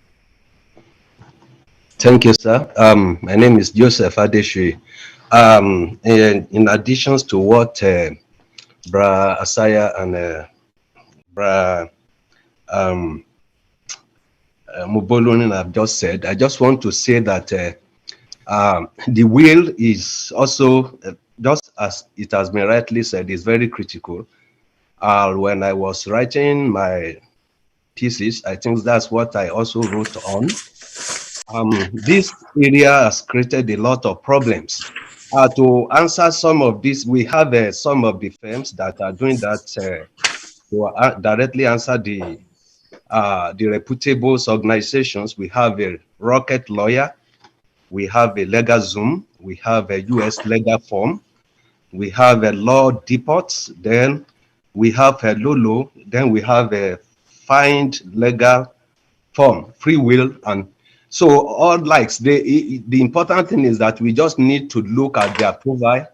We need to go to their website, try to see how people rate them with the stars, and see the best one you can flow with. That is very, very important. And I want to also say that with regards to the will and codicil, we need to we need to really be careful, because when you use a minor, somebody who is a minor, so he may need the administrator. He will not be able to execute the the will. So when we are bequeath something on our family members, we just need to know, is that person a minor? If it is a minor, then he have to wait until he reach the age that he can execute. And in the process, we have to hire an administrator for them. So that is one area I want us to take note of. And also, just as Brahmo Bolona have said, we need to know the dynamic of our family, because a lot is going on. A lot is going on. People will just try to, try to divert things to their own side, especially if they are part of that bequeath. So we just need to also know how to deposit our will after it has been executed, or we have to then, notarize and everything.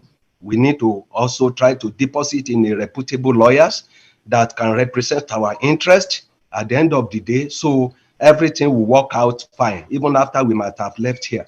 So that is just a little thing I want to contribute. Thank you. Thank you very much. Any other question from the audience? Okay, so let's start our discussion. Very powerful presentation. My first question goes to Brother Peter McFawn. How do you create a budget?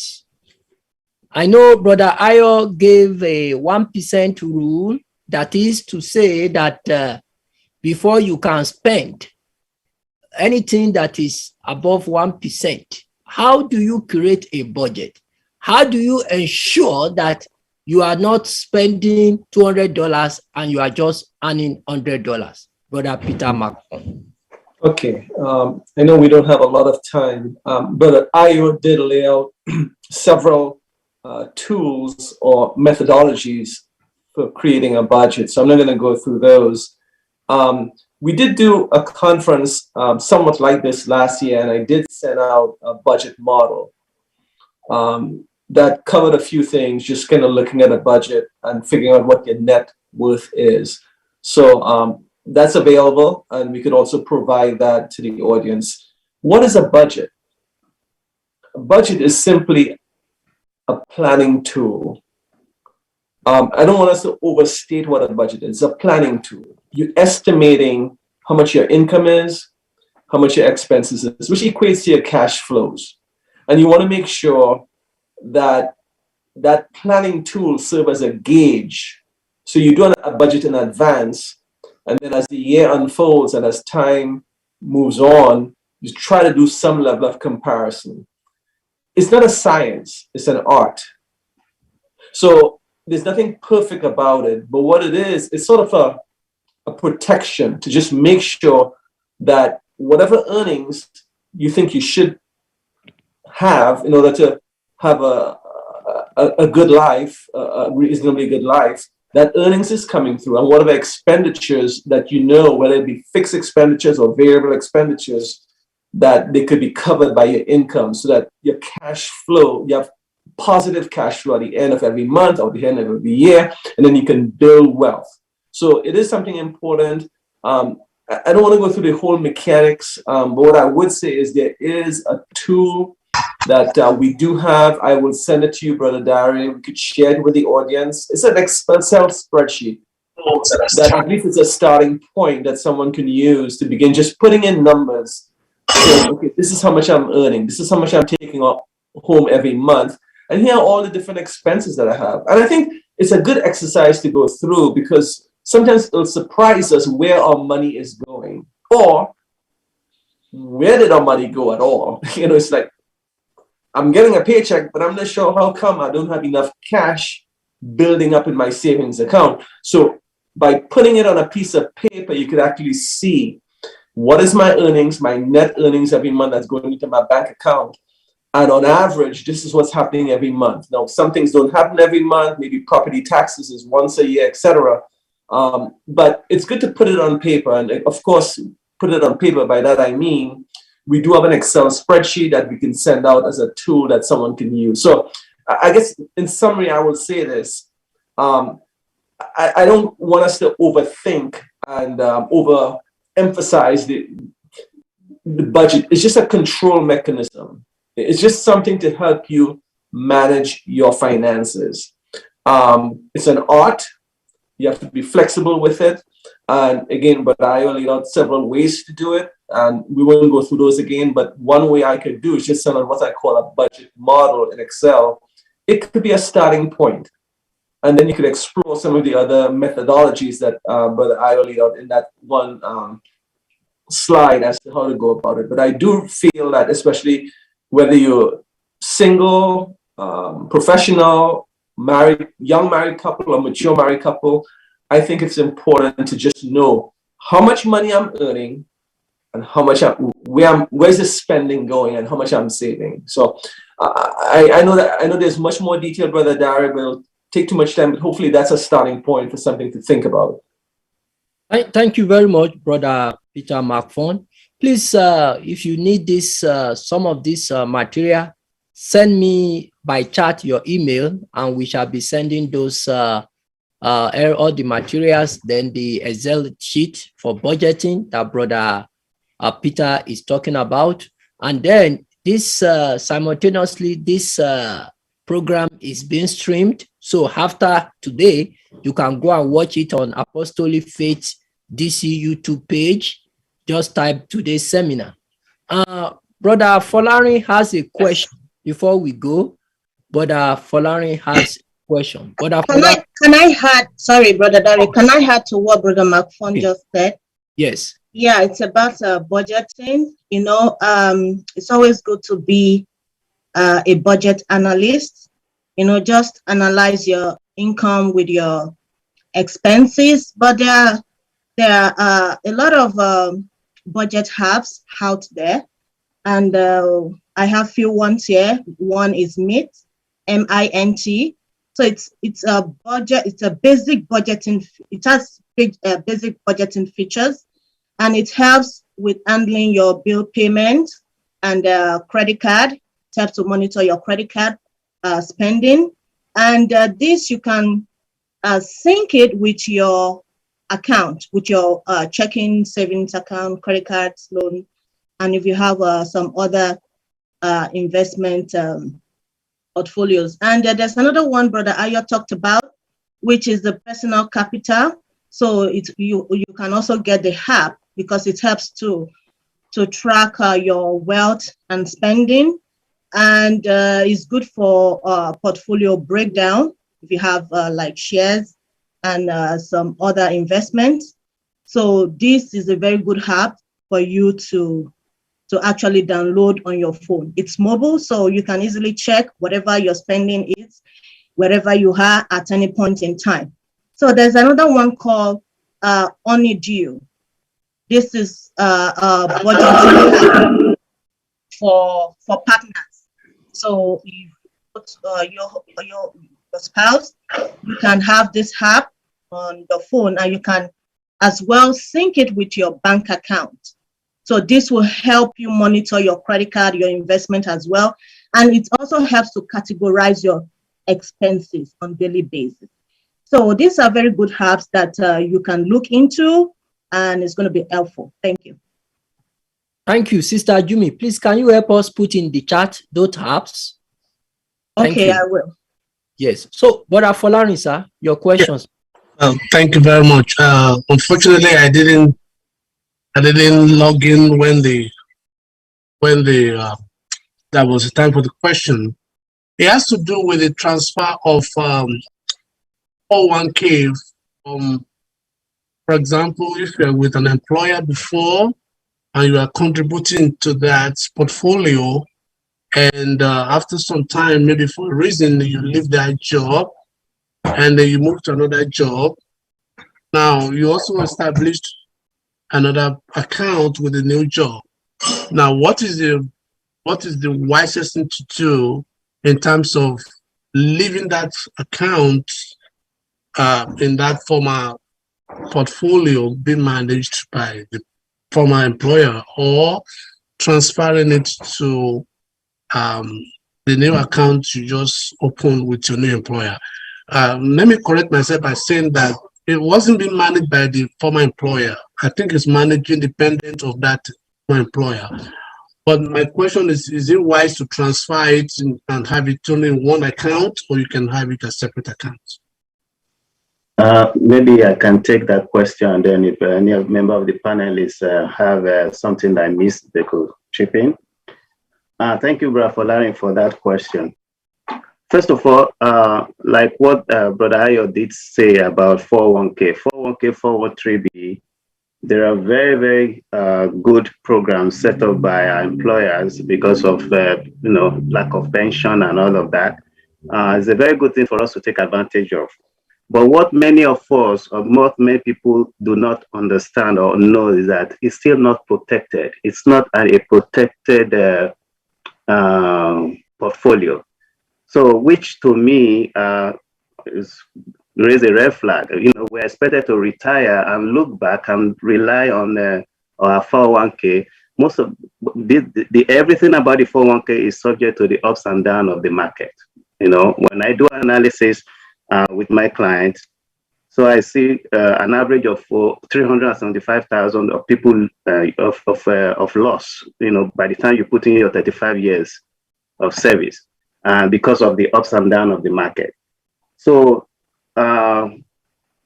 what I tell people about 401k, first of all, if you have an employer that is not matching, the fact that they are not matching your 401k, then that means you do have the decision to be made to see whether you want to put something there or not. That's number one thing we need to consider. I want to give some basic before I answer Folarin's question.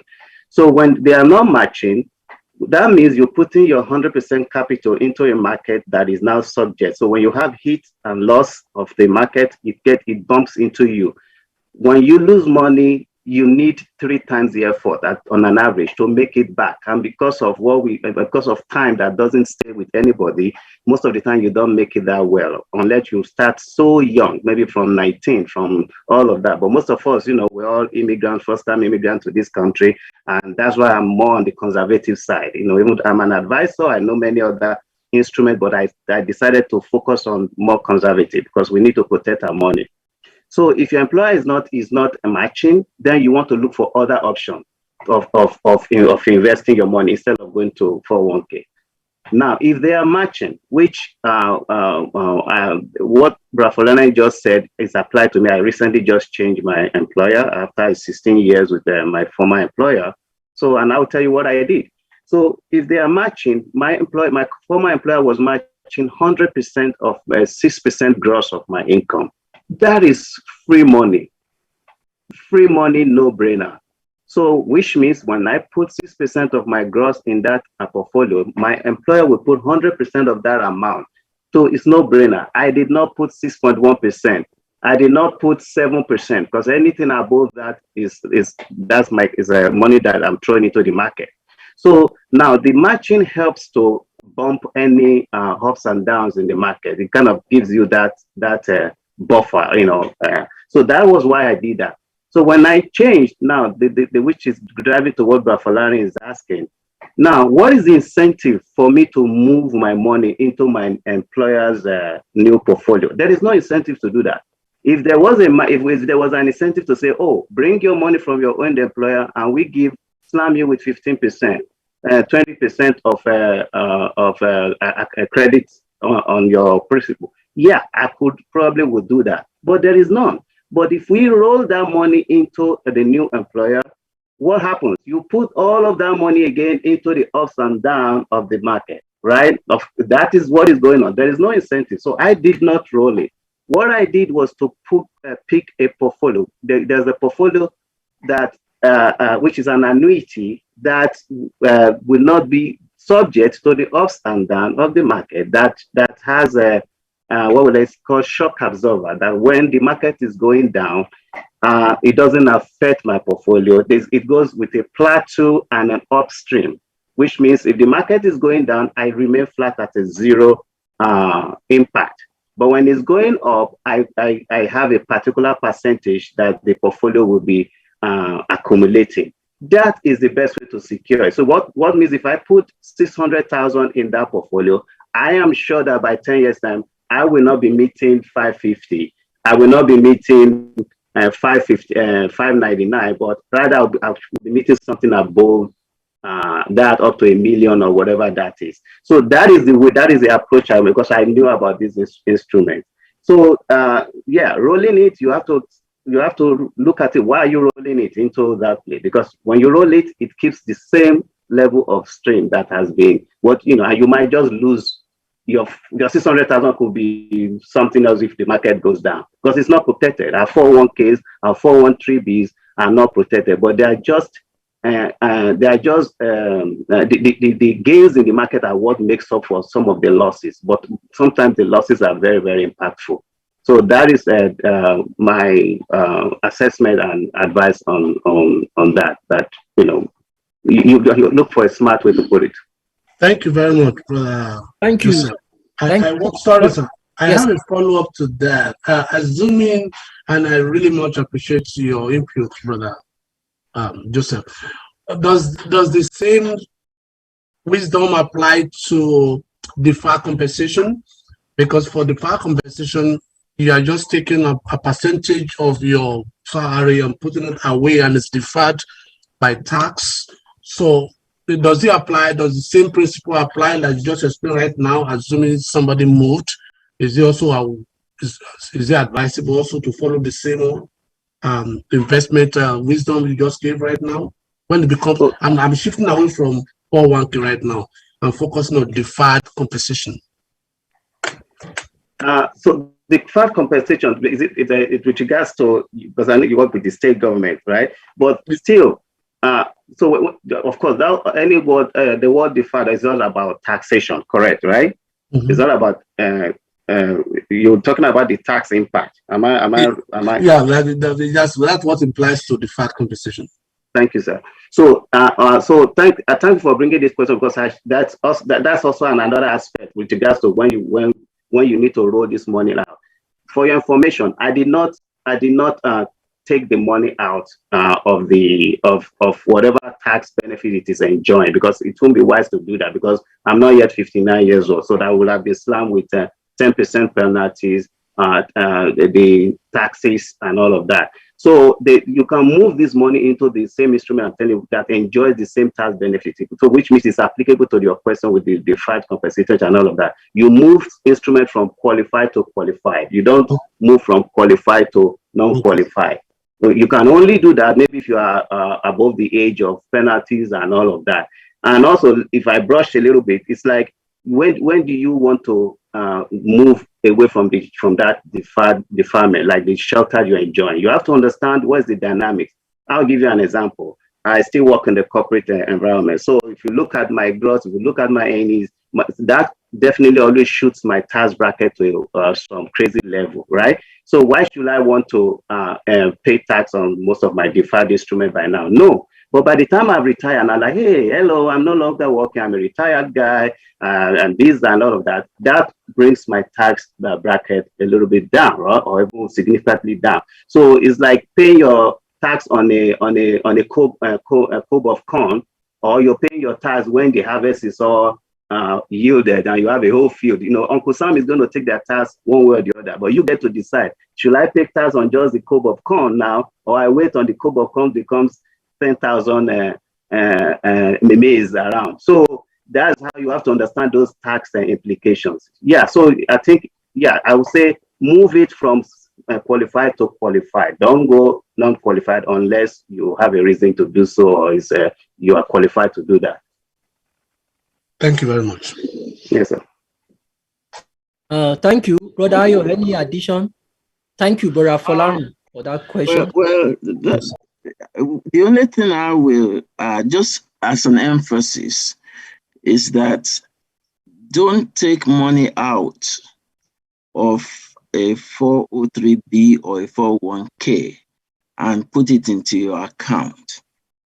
If you are going to move the money or do anything, as he says, go from a qualified, find a broker, a brokerage firm that you can transfer that money into.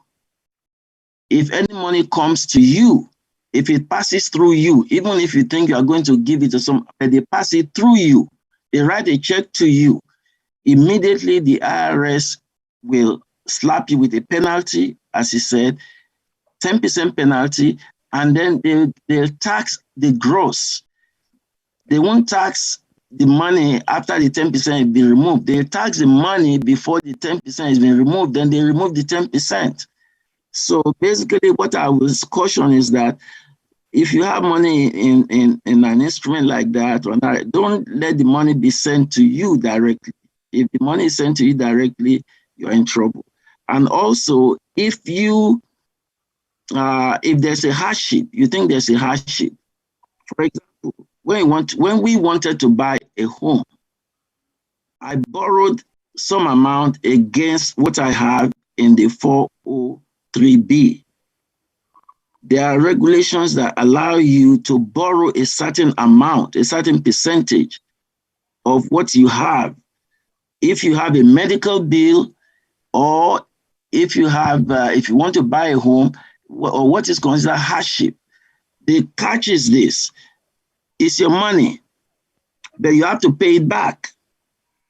If you don't pay it back, whatever amount you don't pay back will suffer the penalty as well as the tax. So that's the only thing I will add to that. I have a quick question, please. I have a quick question. Yes, Sister Joy. Yes. I wanted to know, is there an alternative to this 401k, 403b program? Because my employer does not, my employer does not provide us with 401k or, that kind of opportunity. So I wanted to know, like, is there an opportunity? Is there an alternative as to how I can, invest and have some kind of program that will be matching? I don't know. Is there any? Yes, definitely. There are tons of alternatives. The question now is, which one is best for you? Which one is okay for you? We put into consideration where you are in your age, your lifestyle. That's why normally we go through the budgeting, what we call the personal financial statement process, to really evaluate you, to understand, okay, what is even the healthy investment you need to do. 401k, first of all, look at it. 401k it's just like government babysitting. It's like we, the parents, trying to put money away for our kids when they're 18 years old. That's what 401k is all about.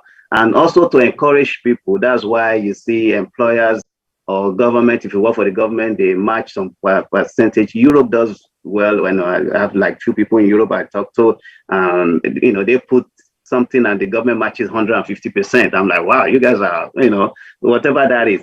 So if you look at it from the grand scheme of things, it's all about savings. It's just savings, right? But then, would you want to save your money under the pillow? Then tomorrow somebody just come and take the money and it goes on, which is what we traditionally do in Nigeria, where, and all of that. And then the bank came in. When you give your money to the bank take your money, give you 0.1 or 0.4%, which is peanut. Then they put your money into investment company, and they rack up 12%, 18%, and then even so the question is, where do you need to do that? If you do not have a 401k, 413b, you could now, after looking at your budget, say, okay, oh, I earn $200 per month, whatever that is. Am I okay removing $50? And it's something you want to commit to, not for a long time, not something you go back there, buy your flight TV from there and all of that. You commit to that. Now seek help of advisors who can help you, who have access to instruments that could help you. You have instruments, like I always say, are geared into three main categories. You have conservative, you have a very risky, you have a mixture of both, like, moderate, right? So thereby they will look at your lifestyle and then determine what kind of helps you. Younger person might want to be very, very risk, is it perverse or adverse, whatever that is, but if you're somebody in your 40s and you're trying to invest, you really, really want to know what you're doing. That way you do not crash your nest egg when it's much needed for you. So yes, there are alternatives, but you will need to either you find it yourself, like Brian said, Google and Yahoo, there is a huge university. Some people are good at doing research for themselves, or you look for advisors that can help you out and guide you on the right way. Yeah. Okay. Thank you, sir. Thank you very much. Our next panel discussion question will be, from the presentation, a janitor who was working as a janitor left $8 million fortune. And according to statistics, a third of the NBA players, they live from paycheck to paycheck, and they are earning big money. Why was the janitor able to leave an $8 million fortune? I will start with Brother Joseph Asaya, then the other members of the panel will answer that question. Thank you, sir. It is a very interesting question. Of course, unfortunately I don't know this janitor. Maybe I could have made a friend of him if I could take 1 million from that, and then that will help me some way. Of course, Brother Ayo answered it. It is saving. Okay. Now, it is not how much we earn or we have, which of course is important, because if you don't earn money, if you don't have money, well, what are you going to save? But most of the time we lose our focus with regards to what is really important. Now, let me digress a little bit. Have you noticed that most of us, when we're spending money, we spend it by faith? We're like, well, don't worry, go provide. Let's just take care of this issue, and we use faith to spend money. But we use work to work for the money. When you're doing your job, you don't sit home and say, my employer will understand if I don't come to work today, then I'm working by faith today. You have to go there and do the work. Go there, do what it takes. But when we're spending, we do not do due diligence to understand why should this money leave you that easily? Why? We don't take it into consideration. We don't do our due diligence to understand that we cannot be spending, we cannot even be spending the way we make it. Not talk of people actually spending more than they make it. So we should spend less than what we make. So it is the savings, and of course, using the power, the instrument, leveraging the instrument that a country like America has. Because if we keep on putting down $5 under the pillow, it will be what is there. But here you can put $5 in an instrument that generates, which is the rule of 72 that Brother Ayo alludes to, right? Where you put your money matters, right? Under the pillow is an option, right? Then you in the bank is also an option, right? The bank just helps you, they give you that rest of mind. When you put 50,000 there, 10 years time, your 50,000 will be there. But guess what? Inflation has killed that 50,000. It's no longer 50,000. They're just giving you 50,000 on paper, but you're actually getting like 41,000 if you get it in about 10 years time. Okay, that's the worth of that money. But if you put it in an instrument that beats against inflation, that beats against market risk and all of that, and then you do a good mixture of this, that is how a janitor like that could be able to leave such a fortune for his generation. That is, that's, I don't want to go too long into this, but it's all about saving, knowing where to save and doing it right. It's not about pyramid scheme. Somebody just talked to me this week. Is one of my first, is an international client I had. It's like, Brother Joseph, it person from Australia, I said, why is it that you always tell me about tomorrow? You know, I want something now, something that can give me money right now. I said, go talk to Hush Puppy. You know, they could help you out with that. I said, today was 10 years of a day before now. Today was 20 years of a day before now. If you don't plan for tomorrow, tomorrow will come and meet us without us knowing. We're all aging every day, every second. So, but of course, I understand people want to solve their problem now. It's okay for us to quench fires, but you do that by jobs. You do that if you're not satisfied with what you're working, you know, polish yourself, polish your brand, go to another job. You might be doing the same thing and get paid ×4, ×3 in another place. So, you know, that's how you get by about today, but always plan for tomorrow. That way you'll not always be quenching fire. So that is my short answer. I don't know if that helps. Yes, thank you. Any other members of the panel? Yeah, I also want to emphasize on the areas of time factor, the time values of money. You know, the time value of money, it has been explained also in the area of Rule 72, because that janitor we are talking about must have started at the right time. You know, we have time, and we may not understand how that that time really matter, because when we have time at a young age, we need to prepare for this, because that janitor will not achieve that success if he didn't have that time, you know, to leverage different type of instrument that you are talking about, to be able to hedge the market risk, to be the market dynamics, the fluctuation in the market. He must have considered the time, start at the right time. So it's very, very critical, because the time value of money is the multiplicities of money, you know, the compounding of money. When you start, you know, building up little by little, then you are investing consistently, and you put your mind into it. What you are putting your mind into, you know, you really know what the portfolio mix. You have the right mix, and you begins to work on it consistently. That will take care of that. Another area is the lifestyle. Lifestyle is very, very important. Buying on impulse. Buy on impulse. And that's why budget is very critical. When you have a budget and you tie yourself to your budget and you keep track of your budget, there is no way you'll be able to buy on impulse. Many people today, they buy a lot of things on impulse. Something that useless. They don't need it. So they are junks in the house. So we need to make sure that whatever we are buying is value driven.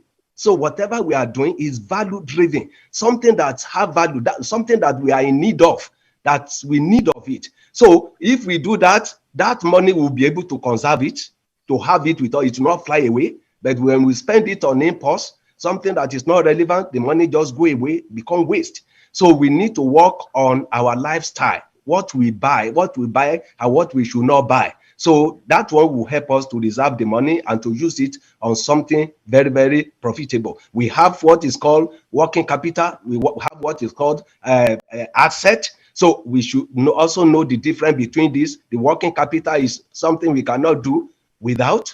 And in that area, we have some utilities that we don't need. We buy phone, we buy different kind of satellite or something that we don't need. Because if you set up the automatic, then those things will be dropping, then the money will be going. But those things, you don't need it, you don't wash it, you don't even, it's relevant. So prune down your utility, those things that you know you can reduce it, make sure that it is what you need, that you know. Then you now set up the automatic to pay those bills. Then the money that remains, you have it to use on investment portfolio and do something better. Then from there, you keep on growing your investment. So that's a little contribution too. Yes, well, thank you. One thing I think I will say is that the story of Mr. Ronald Reed, the janitor, is very interesting. He came out, I believe, out of the army. He didn't have opportunity to go to college. He started working as a janitor. He decided to learn about the stock market. And one thing that he said was that going to the stock market is like you're buying a business. So he went to the library. That's why he gave some of his money to the library. Went to the library, Now we have the internet. We went to the library, studied some companies, what kind of business they do, what they are like. And one thing I will say is this: he was consistent, he was disciplined. So those are the two things: consistency and discipline. And as Brother Adesui just said, lifestyle. He lived a modest lifestyle. A lot of people saw him. He didn't have any flashy car. He didn't have they didn't know he had that much money. That was why it was such a big news. When he left millions to the library, millions to the hospital, millions to this, millions to that. So basically what I will say is this: you can go and read his story. It's discipline and consistency. Am I gonna have a naked crazy person in here with me? No.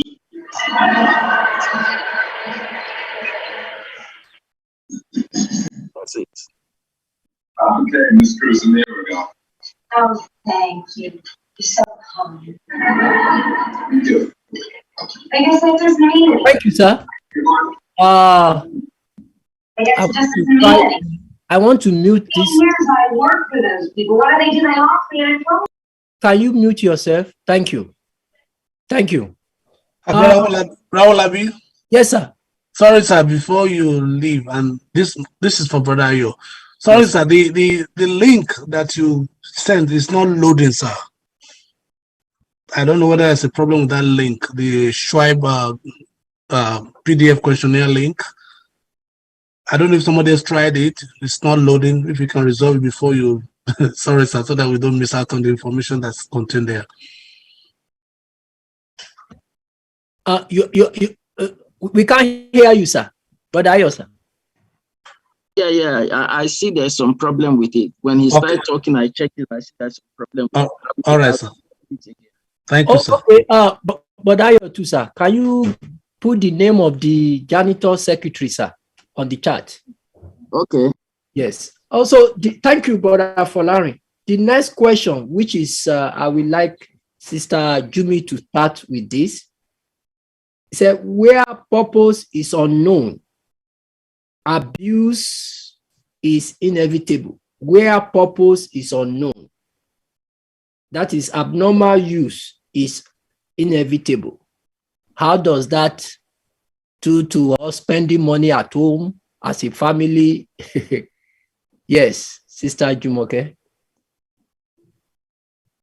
Yes, that's why it is very important to set goals. Setting up goals is very, very key.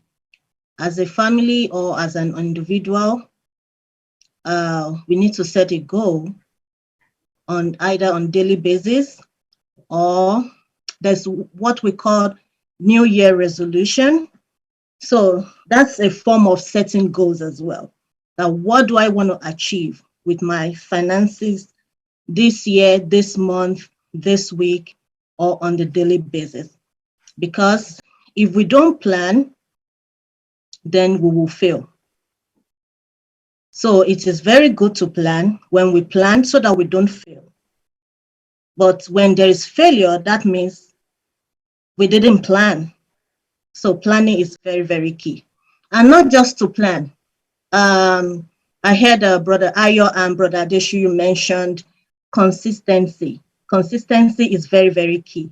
When we plan, it is also essential for us to be consistent with whatever our plans are.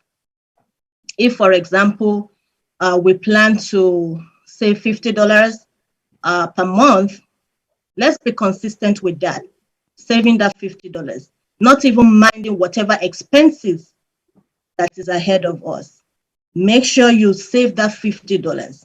If there's any emergency, well, which we don't pray for, but we can still work it around, but still make sure that you are consistent with the saving of that $50. So consistency is very, very important. And after being consistent with whatever you have, make sure that at the end of the day, you do a comparison. That's when analysis comes in. as an accountant, I do consolidation, I do analysis, financial analysis for my company. So what we do on a monthly basis, at times quarterly, at times yearly basis, we prepare what is called financial statement. So with this financial statement, we look into the income and expenses, income statement, and then we look into what is called a balance sheet. The balance sheet is the closeout of the account. So we tend to look, okay, is the revenue that has come into the organization, is it actually higher than the expenses and things like that?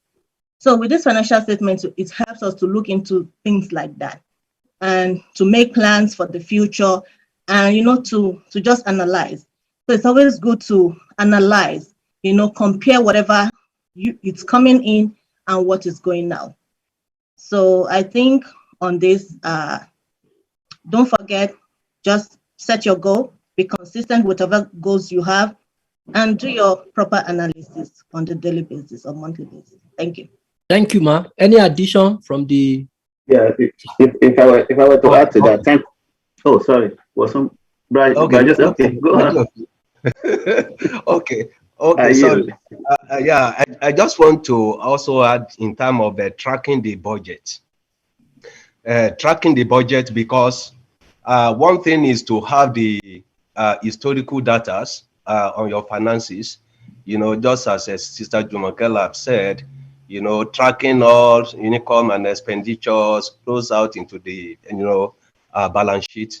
Another thing is to compare all those things with your budget, because in your operating budget and in your capital budget, you have it every month. What is going out every month, and you compare, even quarterly, you compare those things with your budget, and you see whether you have overshot your budget or you have underspent your budget. So from there, you keep on tracking. At times when you overshoot your budget, then you try to find a way of recoup it back to come back to normal, and also when you then you know what to do. So it is very, very, so just to keep track of the budget itself, because like there are some things that even there are some apps that you can have that it will help you with your actual, and even it will help you to put your inputs, the budget, and it will help you to compare what your budget and what your actual is, whether you are in deficit or whether you are in surplus. So it is very, very important, and consistently doing that is very, very important. So that will, and not buy on impulse. I cannot overemphasize it. Never you buy on impulse. It's not a good practice. Make sure that what you want to buy, you have a purpose for it. You have a budget for it. There is a need for it. If not, never you do it. So that is what I want to add. I yield to Brajo if you have anything to add. Thank you, sir. I mean, I will deal about the goal, the budgeting goal. I will address that. Then the impulse, I think that was one of the things that stuck to me. I'll say far back in when I was, we call it secondary school then. They call it high school here. It was just a secondary school low level economics that they taught us, impulse expedition. That was the term then. I never forgot about it. But we see it at play around here. You see, when you go to grocery store, those things they put near the cashier, those things that, there's a huge market just for that alone. You go to the market with one list and you come back home with a full load of whatever,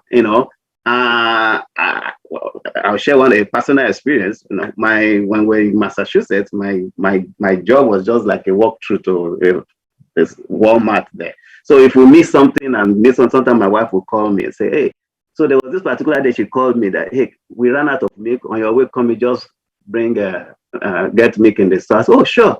And once I finished, I hopped in, I went straight to the dairy high and I grabbed the 1 gallon of milk. I went to the cashier and I signed out. Getting home, my wife was looking at me disappointed. Was there nothing else on sale? Oh, I said, like how? I said, like what? Which exactly are you talking about? No, you mean you entered Walmart and you just came out with it? I said, so nothing else was on sale. I said, oh, God, you should have told me to check out for if something else was on sale. But you said we needed milk and I brought you milk, right? I understand it's not conventional, right? But that is what we're saying. I didn't have that impulse for me to buy anything because I didn't feel that was what was communicated to me that was needed. And I just took what I thought was needed. So that was that. Now, when we talk about budget, let's really talk about this budgeting for a few 1 to 2 minutes. Budgeting is not easy. It's drudgery, to be honest. There's something where the financial, we do is drudgery. Later on, you see people start it becoming monotonous. It is the goal. It is what we want to achieve that will help budgeting relevant. We have to always look at that. So in my early years when I got married to my wife, so when I tried, she said, "Oh, why are you trying to run this family like a corporation?" I said, "No, I learn a lot from what I do at work every day, because my company, I have visibility to what is going on in the company as business. I was in the finance. I looked at it. We were raking in an average about $8 to $9 billion in revenue. Our cash flow was as heavy as close to $5 billion at any given time, which means we can go to the market and purchase something with $5 billion, and the company will still be floating. But then I was surprised that we borrow. Our company still goes ahead and borrow the salary that they pay to our 30,000 employees. I'm like, I couldn't reconcile that, because it was a program. If you see part of my secretization, is a very, very good program that I really learned from. So I have to talk with our treasury VP, why do we have to borrow money to pay staff when we have money in the bank? Because imagine a typical Nigerian, if you have $4 billion in the account, we want to sponsor party, Ashoebis, we want to do a lot of things with that money. But I was made to understand that that's not how it works, right? But they keep their cash flow. They say, well, guess what? Cash flow is the king. Cash is king. They always say cash is king. Any company might want to acquire you at any time. Something could happen at any time, but you need that money to bail yourself out. It's not meant for spending. So what they do, we go to the market and then get money, but we pay it back. We see they pay that within 30 days. It's helping our Moody ratings that we borrow something, but it's not that we have to borrow it, but it's just like when you use credit card. So people use credit card because they depend on credit card. But there's a way you can use credit card to help you with the type of system we have in America. So budgeting is very, very drudgery. Some people get tired of it. But if you run yourself, if you come to talk with your spouse, this is what we think we want to achieve in 5 years, we want to achieve in 3 years. Set a goal. Now, how do you get to that goal? That is where budgeting becomes relevant. Then you take that as a point of reference. Oh, this is the reason why I can't spend $500 on grocery every week. Oh, but I'm now spending $200 on grocery, right? This is the reason why I do. Because if you don't do that, like Abraham said, you have two people from different background, different upbringing. You might create enemy within yourself, which you're supposed to be the best team, okay? Because that's what money does. Oh, no, I want to buy a flashy car. And you say, no, this one said, don't do that. Oh, I want to do this. Then it looks like, oh, but I'm working for it. I deserve it. That's what I hear from many people. I deserve it. Yeah, you deserve it, but you can't afford it, So that is what I just want to bring out. Budgeting is important, but drudgery, but create a purpose for it, and it will take you to your goal. Brother Derek, if I can make a brief comment. Yes. Most of us on this panel have a financial background, and so many things we are talking about, we're enjoying it because that's what we do. We went to school, we've been exposed to many things, and we understand the power of money and all of these principles that we're talking about. But we live in a very complex world. And one suggestion I would make is, I don't know, maybe we have 30, 40 people online, and there are many others who are exposed to the ministry. We might want to think, because there will be people who, this sounds good, but they don't know where to start. All right. I was just looking at Brother Io's presentation, and, I noticed that a Roth IRA would fit Sister Joke almost, could be a good instrument for her. Why? Because her employer doesn't offer a qualified plan. With a Roth IRA, you could put in after-tax dollars and then get it out tax-free in the future. But that's just one instrument. So it's very difficult for someone who does not have our background to figure all of this out. I mean, after a while, it just jumbles up. It's like, okay, it's just too much. So I guess one thing I would suggest is that maybe we can think through this going forward, where we can be a starting point to put a little bit of organization around families or an individual who wants to sort of get on a path to stabilizing or building up their finances. And so begin that process for them, even using some of the budget tools or Sister shared, or even the Excel spreadsheet I sent to Brother Dari, so they can see what their financial statement look like, what their net worth look like, what a budget looks like. And then depending on how far along you go, then we could recommend like a professional financial advisor for them, depending on how complex it goes. Because it's really, really difficult sometimes when you're not in this space to really make some progress, because you hit one thing, but then everything else seems so complicated. Whereas to us, we're familiar with it, and it's almost second nature to us in some ways. So we know the path to take. We have the discipline, it's our background. We're numbers people, we're detail-oriented. So many people are not detail-oriented. So I would just offer that as a suggestion, almost like a ministry for the church, which is the ministry of finances. And there could be, we've got to be careful with that. In other words, we're not going to be be someone who will be managing or someone finances for years and years and years, but just be a starting point to get them going. And then they can pick it up from there, because sometimes it's just to get started and to have a sense of, okay, here are the 5 things I can get accomplished really quick. And then, oh yeah, these are the next 5 and I can take care of those, or I need to go to a professional to help me with those. Just a thought. Thank you very much, Brother Peter. No, like I normally tell my students at the first day of class, be a producer, not a consumer. I tell them that, look, I bring out the cell phone. These people, they are consuming your time. You watch the number of hits, but do you think they don't even have time? They don't watch. They are busy thinking of how to make more money. So be a producer, not a consumer. So my next question goes to Brother Adesui, because the little money, and that is why when I was looking at this panel, 2 of them are Joseph, and I told them that, look, Joseph in the Bible said that there's going to be famine. God revealed to him, okay, what we are going to do, we are going to save. He was a very great financier and investment manager rather. And he balanced the checkbook, and Pharaoh extracted everything onto him. So how can we balance our checkbook so that what we have talked about from the beginning, that we don't spend $200 and be earning $100? How can we balance our checkbook, Brother Joseph Adesui? Thank you, Brother. How we balance our checkbook is very practical things that we have to look at.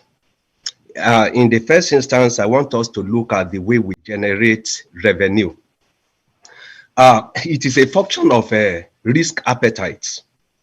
Like when we want to make money, we either work for somebody or we work for ourselves. When we work for somebody at higher cadre, we are paying higher. Then it is a higher risk, because when you are paying higher, then it's assumed that your job entails risk. You have to take more responsibility. That's a risk. So when you are paying little, then whatever you are paying for is also a function of your duty. But at the same time, making this money, you may say, no, I'm not using my time, because there is no way you will be paying your value, no matter what, no matter how well you are paying a corporate world. That is not your worth. That is not your worth, because every game make, so somebody is a loss to somebody. So apart from that, it's either you also want to work for yourself as an entrepreneur. As an entrepreneur, is also higher risk, because you don't depend on anybody, you depend on yourself, and people depend on you. So it's a very, you should not fail, so that you keep yourself and you keep those that rely on you. So, but the good thing is that you use your time for yourself, and you use other people's time also to make money. So now, when you do all these matrices, whether you are working for somebody or you are working for yourself, you know the level of income you are getting. The income you are getting that is coming in regularly, you know it. And you also know your current expenditure. Those things that are coming in regularly, you are spending. So when you have it, you want to balance your checkbook. You put it, you have everything in the bank, and you see how everything is. Then what do you do? What do you do? What you do now is that at the end of everything, every month, or maybe weekly, or daily, or whatever, you take an inventory. You take an inventory. What have I received today? What have I paid out today? So you balance it. You see what came in and what went out. Then it can be on weekly basis. It can be normally on monthly basis. So when you see something like that, now you are very, very meticulous about it. You are very detailed about it. And you are very watchful, very careful to make sure that you track every revenue and you track every expenditure. Then at the end of the month, now what you do now is that you now say, okay, this is what I spent, received. This is what I spent. Then this is the net. Now, your net worth is very, very important. Net worth.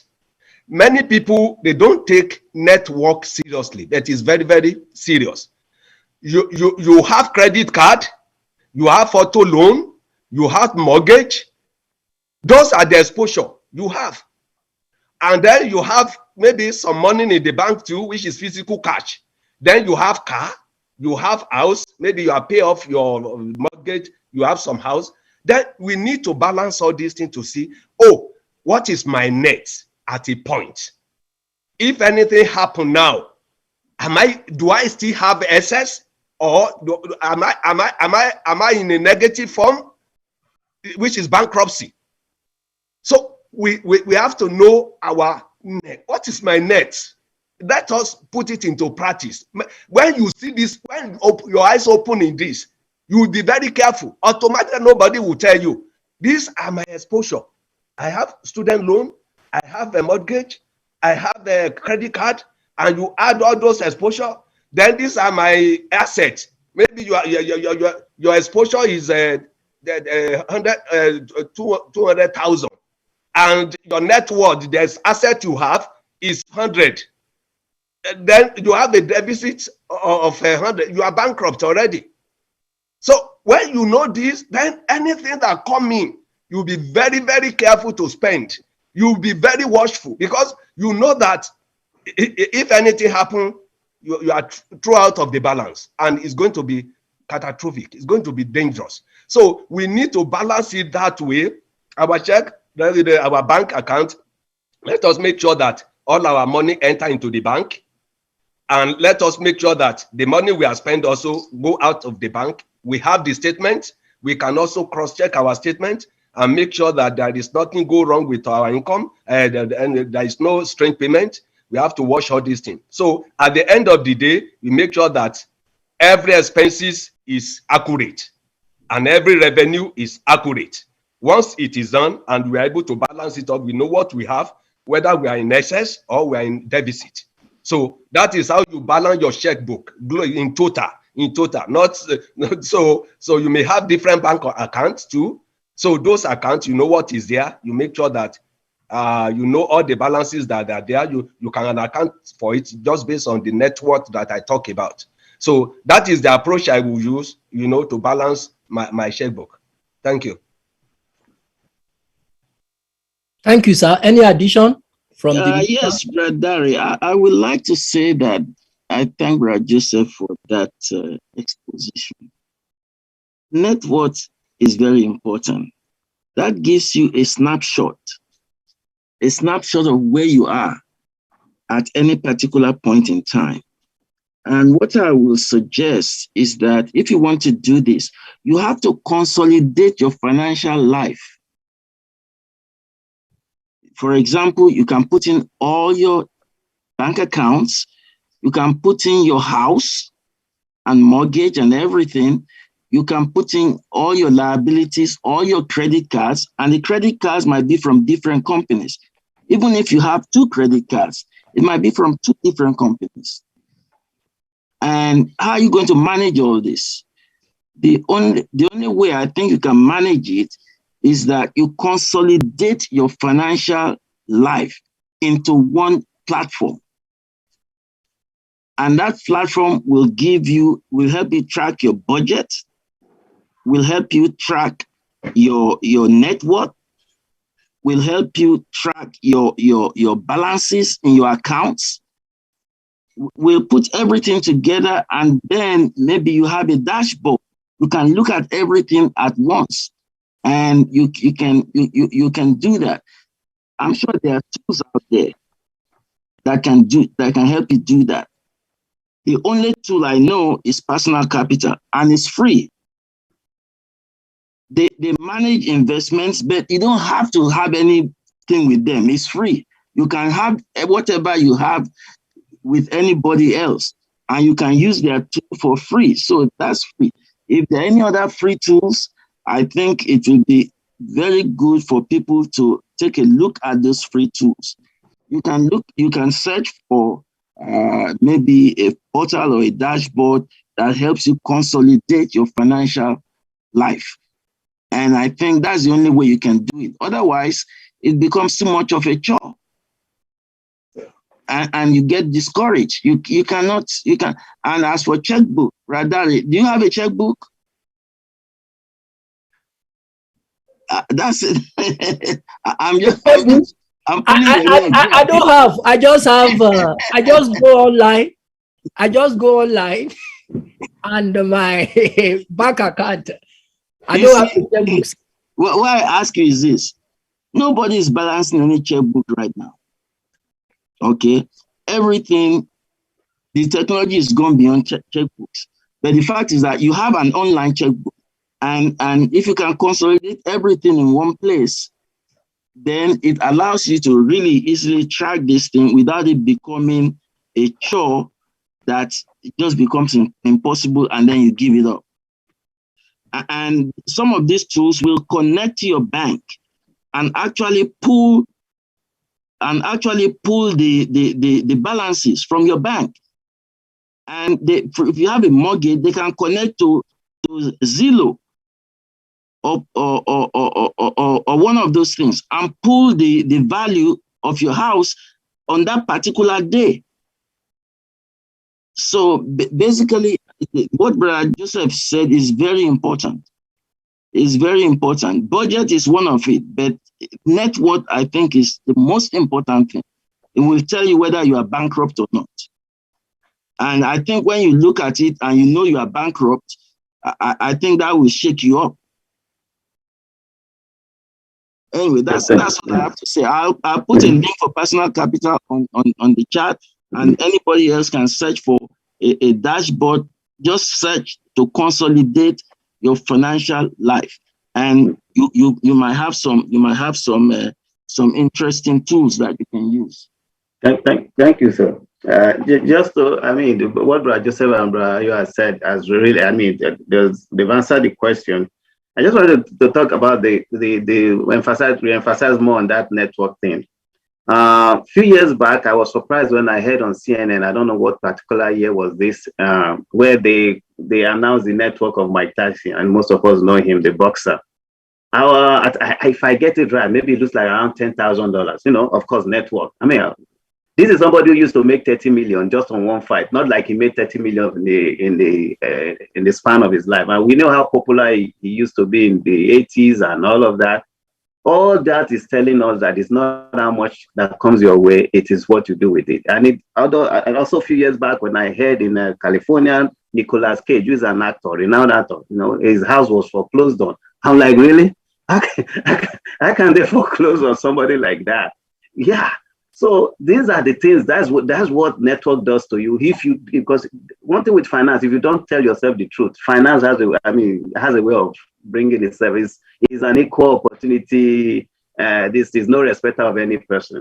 And this is why it's good for us to look at what are our liabilities, what are the things we've committed to, both short-term and long-term, what are our long-term commitment, what is the impact, and then put all those into consideration before committing ourselves into new things. Because one thing I've seen that some people commit themselves into another new things, not worrying about what they've already committed themselves to prior, which I think I've mentioned in one of my webinars. When people reach out to me, where should I put? I have a 1,000 now. Where should I put it? I said, you have $1,000. Where do you want to put it? I said, do you have a mortgage already? And you're paying interest about 1,500 every month. Go put it. Go pay off that one first. You've already committed. It's a contract.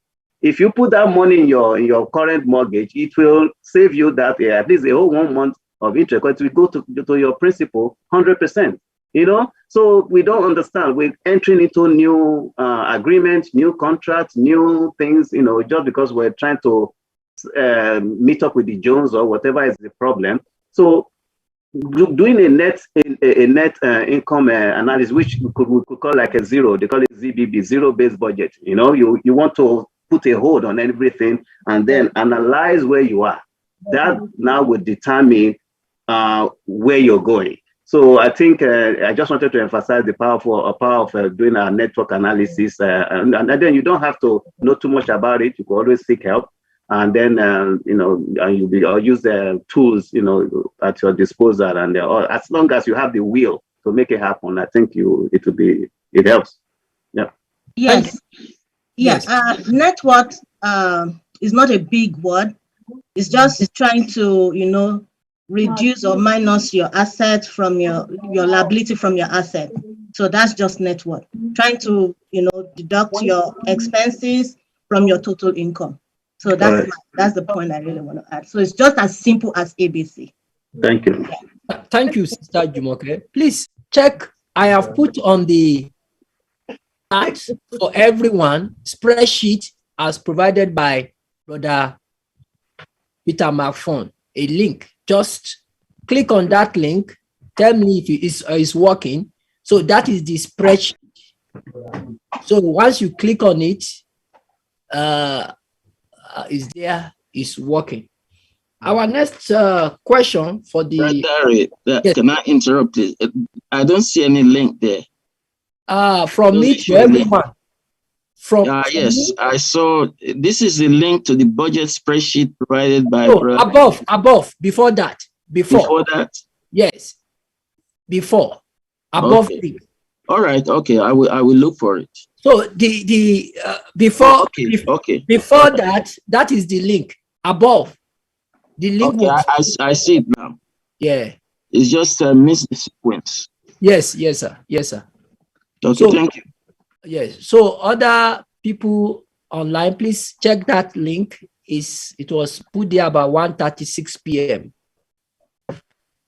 Now the next question is what Ayo mentioned about 7 deadly sins of retirement. I want the panelists to talk about that. 7 deadly sins of retirement.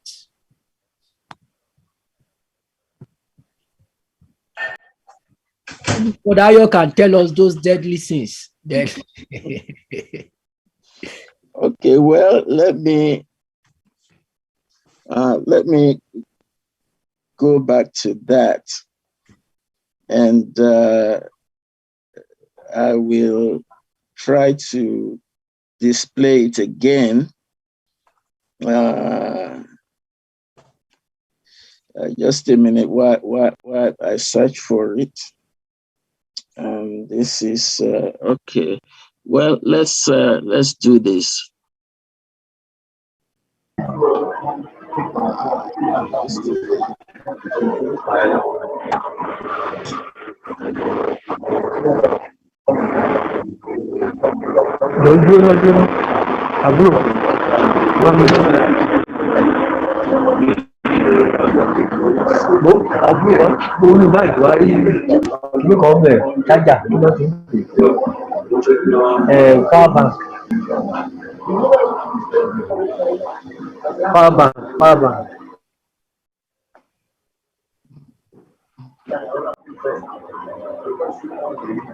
Power bank.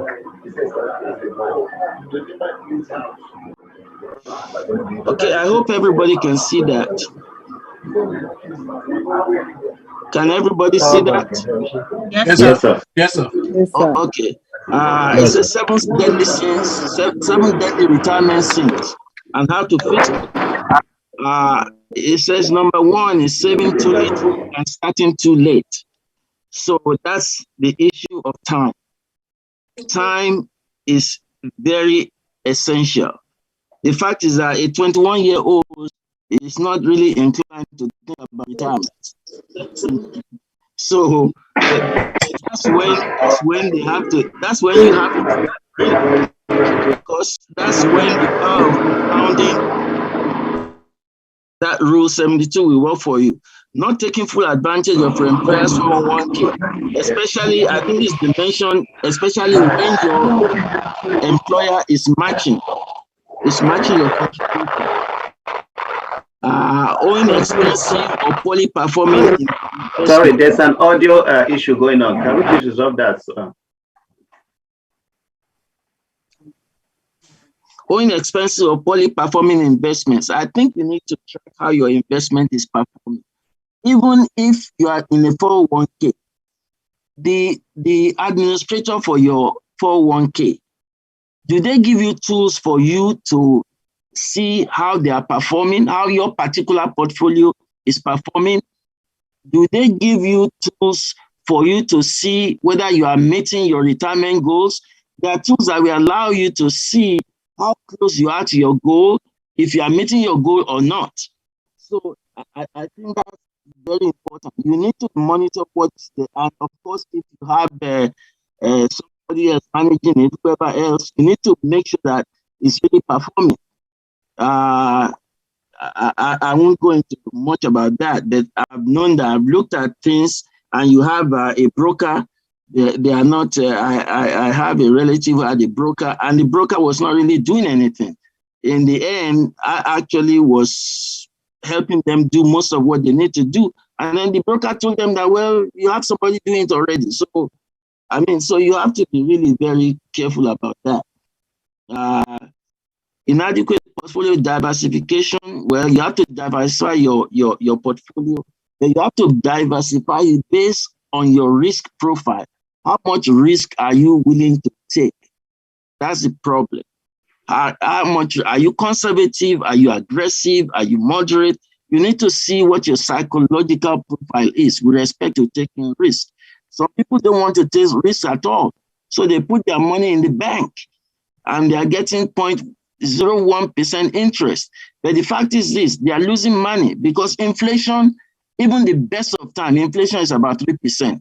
So every time you lose 3% of your money, and then they give you 0.01% back, that's not going to work. So that's that, and also, in my estimation, don't apply for Social Security too soon. Know your numbers. Social Security will give it. They will show you. Actually, every year they will send to you how much money you've contributed into Social Security based on your income, the taxes that you contributed. They will help you do that. So I think that's basically what I will say very quickly. But you can always go to that. You can always search for that particular thing, and you will get a link to it. 7 deadly retirement sins. Thank you, sir. Maybe you can put it on the okay, chat. I will do that. So we're about to close. Maybe before we close, we want to hear the final closing comment and advice from each member of the panel. I don't know if Sister Joke, I saw your hand raised. Was it an error or? Yeah, it was on purpose. I first of all would like to thank all of you for this wonderful, sacrifice that you have made today to help us, to educate us as into how we can manage our money and everything. Then my question goes to Brother Peter McFarn. Brother Peter, am I supposed to go to like a bank, like my bank, to try to figure out how I can get into the IRA Roth, or what did you call it? A Roth IRA. Yeah, Roth IRA. Yeah. Yeah. Where can I get that? Where can I get started with that? Yeah, I think a bank would be able to assist you with that particular instrument. But again, before we take that leap concerning that decision, we have some very highly qualified people on this panel, especially Brother Isaiah, Brother Joseph, and our sister. Just have a conversation with them first. Okay. Again, you go into a bank and that may fit you, but this is the best thing. And often, banks, they'll try to sell you something. You know what I mean? Yeah. So I just sort of was glancing at the PowerPoint presentation, and based on your facts that your employer does not offer any type of deferred qualified plan, Roth IRAs, well, you can get that on your own via a bank. So that's just one instrument. But again, I was pointing the complexity of this whole discussion. It could get pretty complex, and you got to get a starting point. And I would say a starting point would be just schedule a conversation with maybe Brother Joseph or Brother Isaiah. And then that might be the tool that they tell you that you need to take the next step with. But I don't want you to take the leap and just jump it. But in my view, it's something that seemed to fit your situation. Yeah. Okay. Would you say that's correct, Brother Isaiah? Thank you, sir. Yeah, you're very, very correct, sir. And just so you know, I'm a fiduciary advisor, so I'm not a broker. I don't gunning for your money, but and also I'm in full support of what we're doing, what Brother Ari and all these things are doing. These are the things that you see in communities and Jewish communities, Chinese community. They come together, they help each other.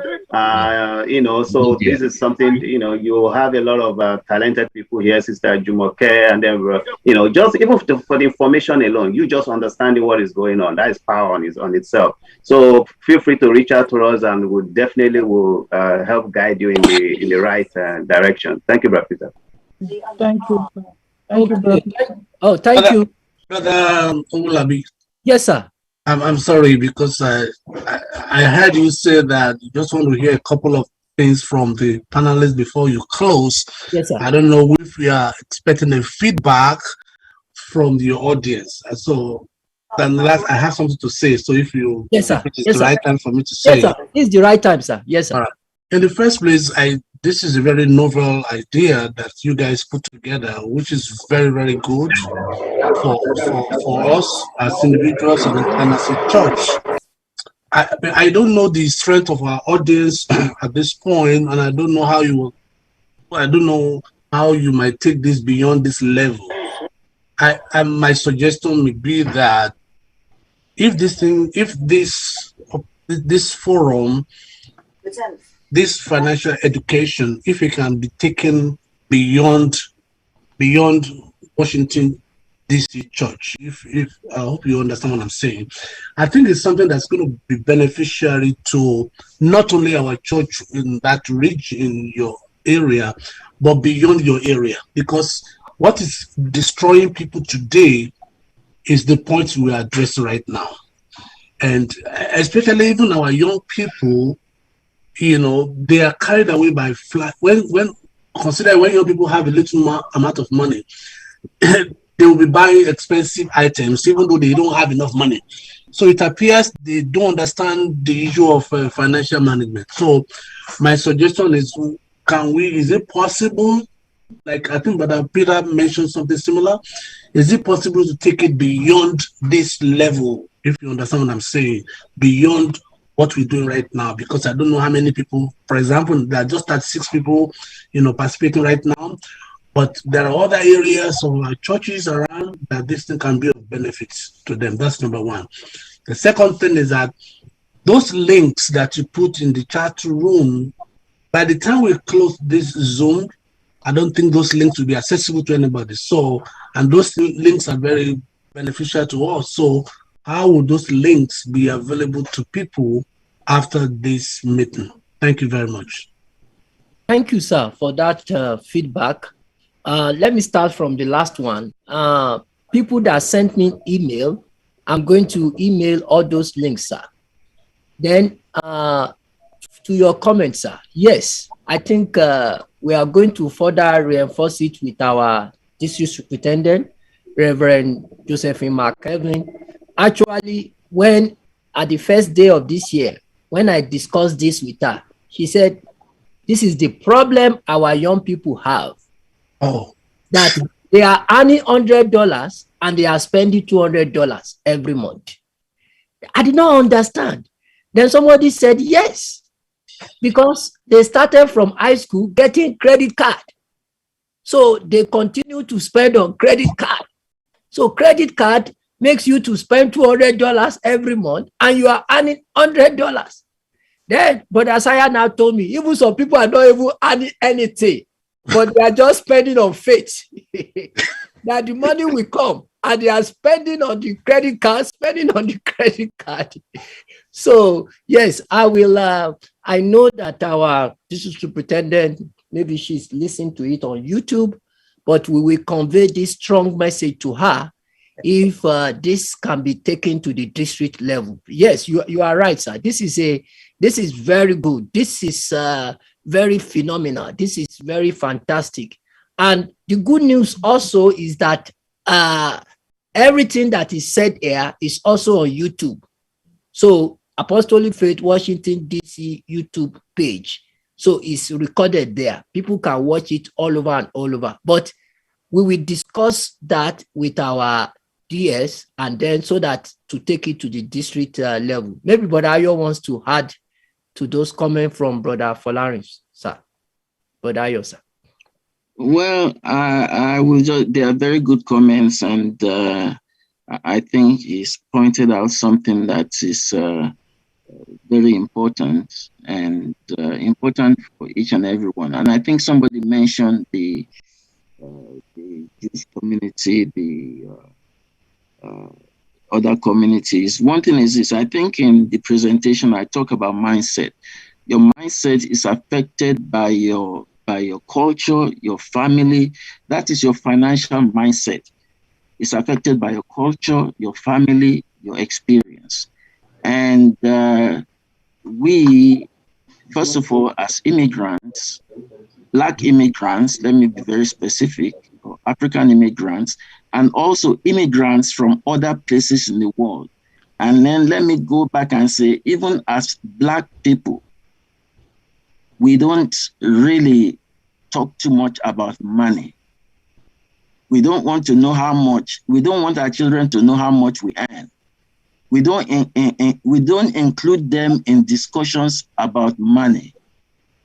And so they don't really know anything about money. And that's why some of us are in the situation we are in. So basically what I will say is that there's one thing I will say. Anybody who has children that are growing up, I told you before, I started late, it was a mistake. Anybody who have children growing up, include them in trying to decide between what is their necessity and what is their wants. Let them start making decisions and clarifying it to them.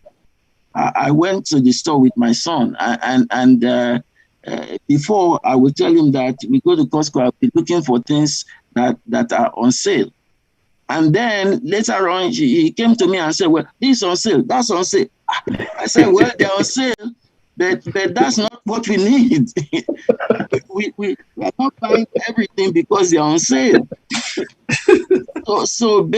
I mean, that's just the truth.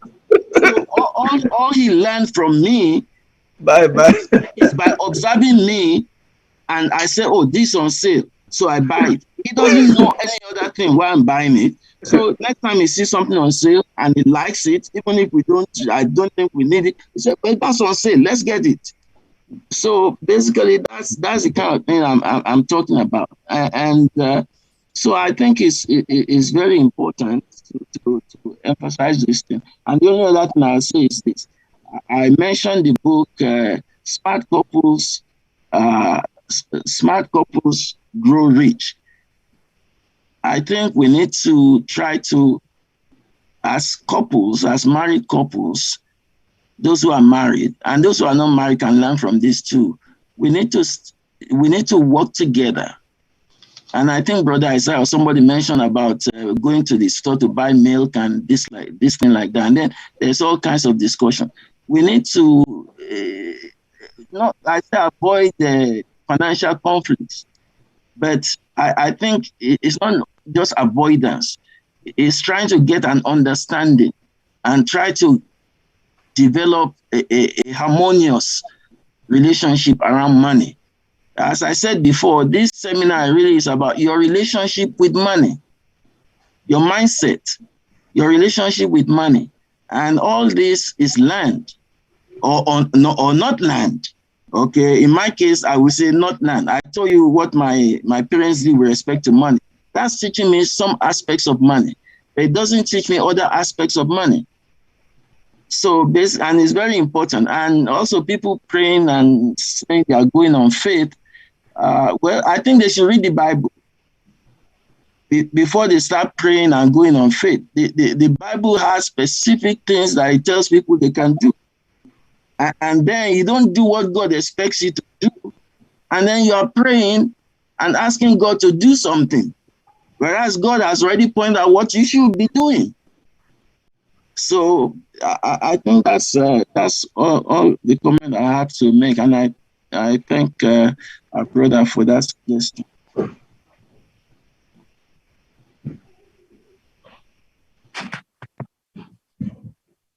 Okay, thank you, sir. So the members of the panel, one by one, closing comments for the audience.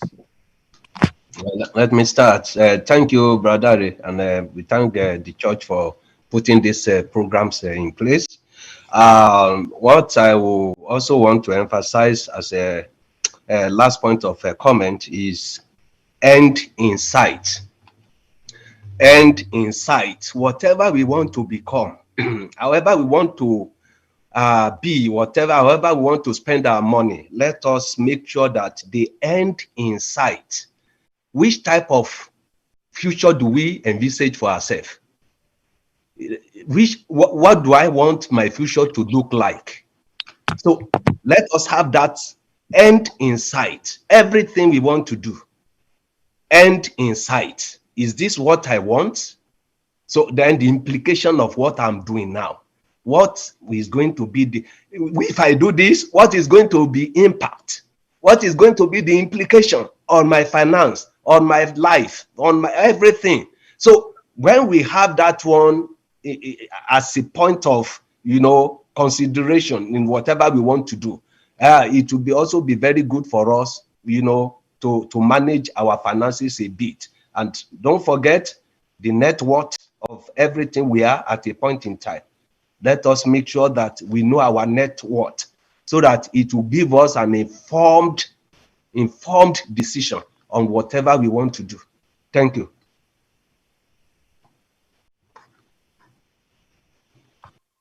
You're muted, sister. I'm sorry.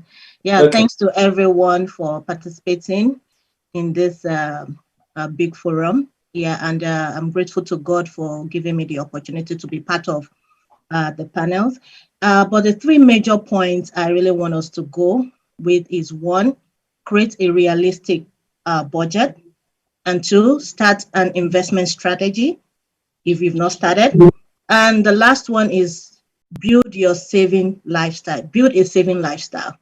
Yeah, just start from today. If you aren't started at all, start doing that as from today. Thank you, and have a wonderful time. My closing comments would be the obvious, that finances are very important for well-being, the well-being of our families, and even for the body of Christ, the church. And the caution is the fact that we live in a very complex world, and we live in a very consumer-driven world. So those two things are things that we do need to keep in mind. Even this idea of a consumer-driven world is sort of accepted, but sometimes it works against us trying to manage our finances. And in light of that, a couple other points I'd like to make is the fact that, we didn't emphasize a lot, but giving is a part of our overall financial management.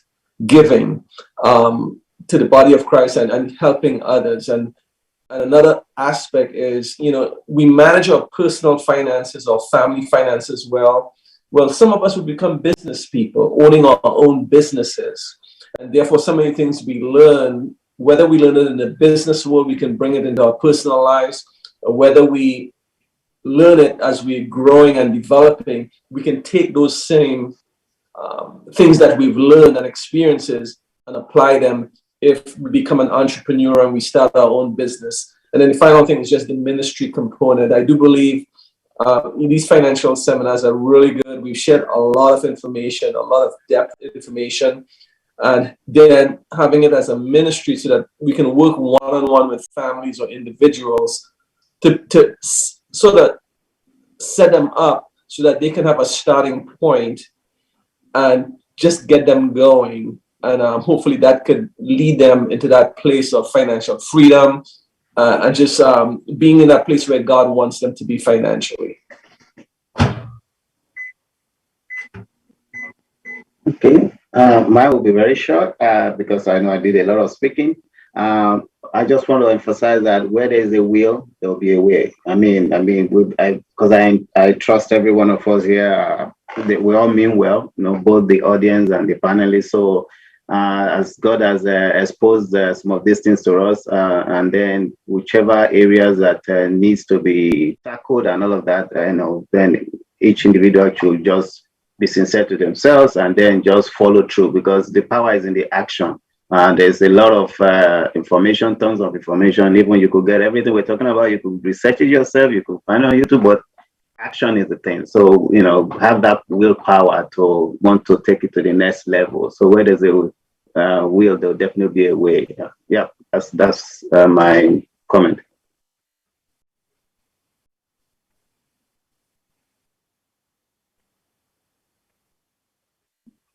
Riot. Well, I thought Brad Dario was up there, but Ayo, sir. But Ayo, I'll talk. Yes. But Ayo, sir. Yes. What do you want me to? Oh, you mean conclude? Yes, sir. Oh, okay. Well, one thing I appreciate what everybody has on the panel has said. I think it's this whole discussion went beyond my expectation. Actually, when I sent the thing out to the panel, the email about the format, I said that, well, there are things I will gloss over or I will miss. And looking at the caliber of the people on the panel, I expect that they will be able to come in and enrich the discussion. And what I will say is that it's gone beyond my expectation. So I thank the members of the panel. Really, I thank them extremely for what's been accomplished. And the other thing I will say is that we are stewards of God's gift, and this gift I mentioned is time and ability to earn income. In Deuteronomy 8, it says God gives us the power to get wealth. And then in Job, it says that he has numbered our days. So God has given us these assets. And with these assets, what he has given us that we need to glorify him.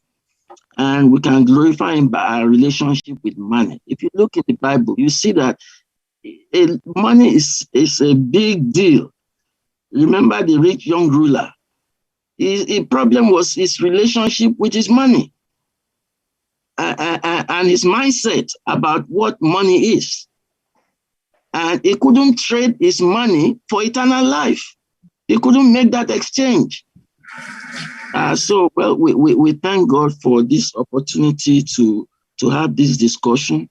And what I will say is that, well, when you earn the money, remember to pay God first and then pay yourself second. I just want to revise what I said before. Pay yourself first. but I was only thinking of a limited, but I think the discussion actually showed that, yeah, you pay yourself first. And even in retirement, you pay God first and then pay yourself second.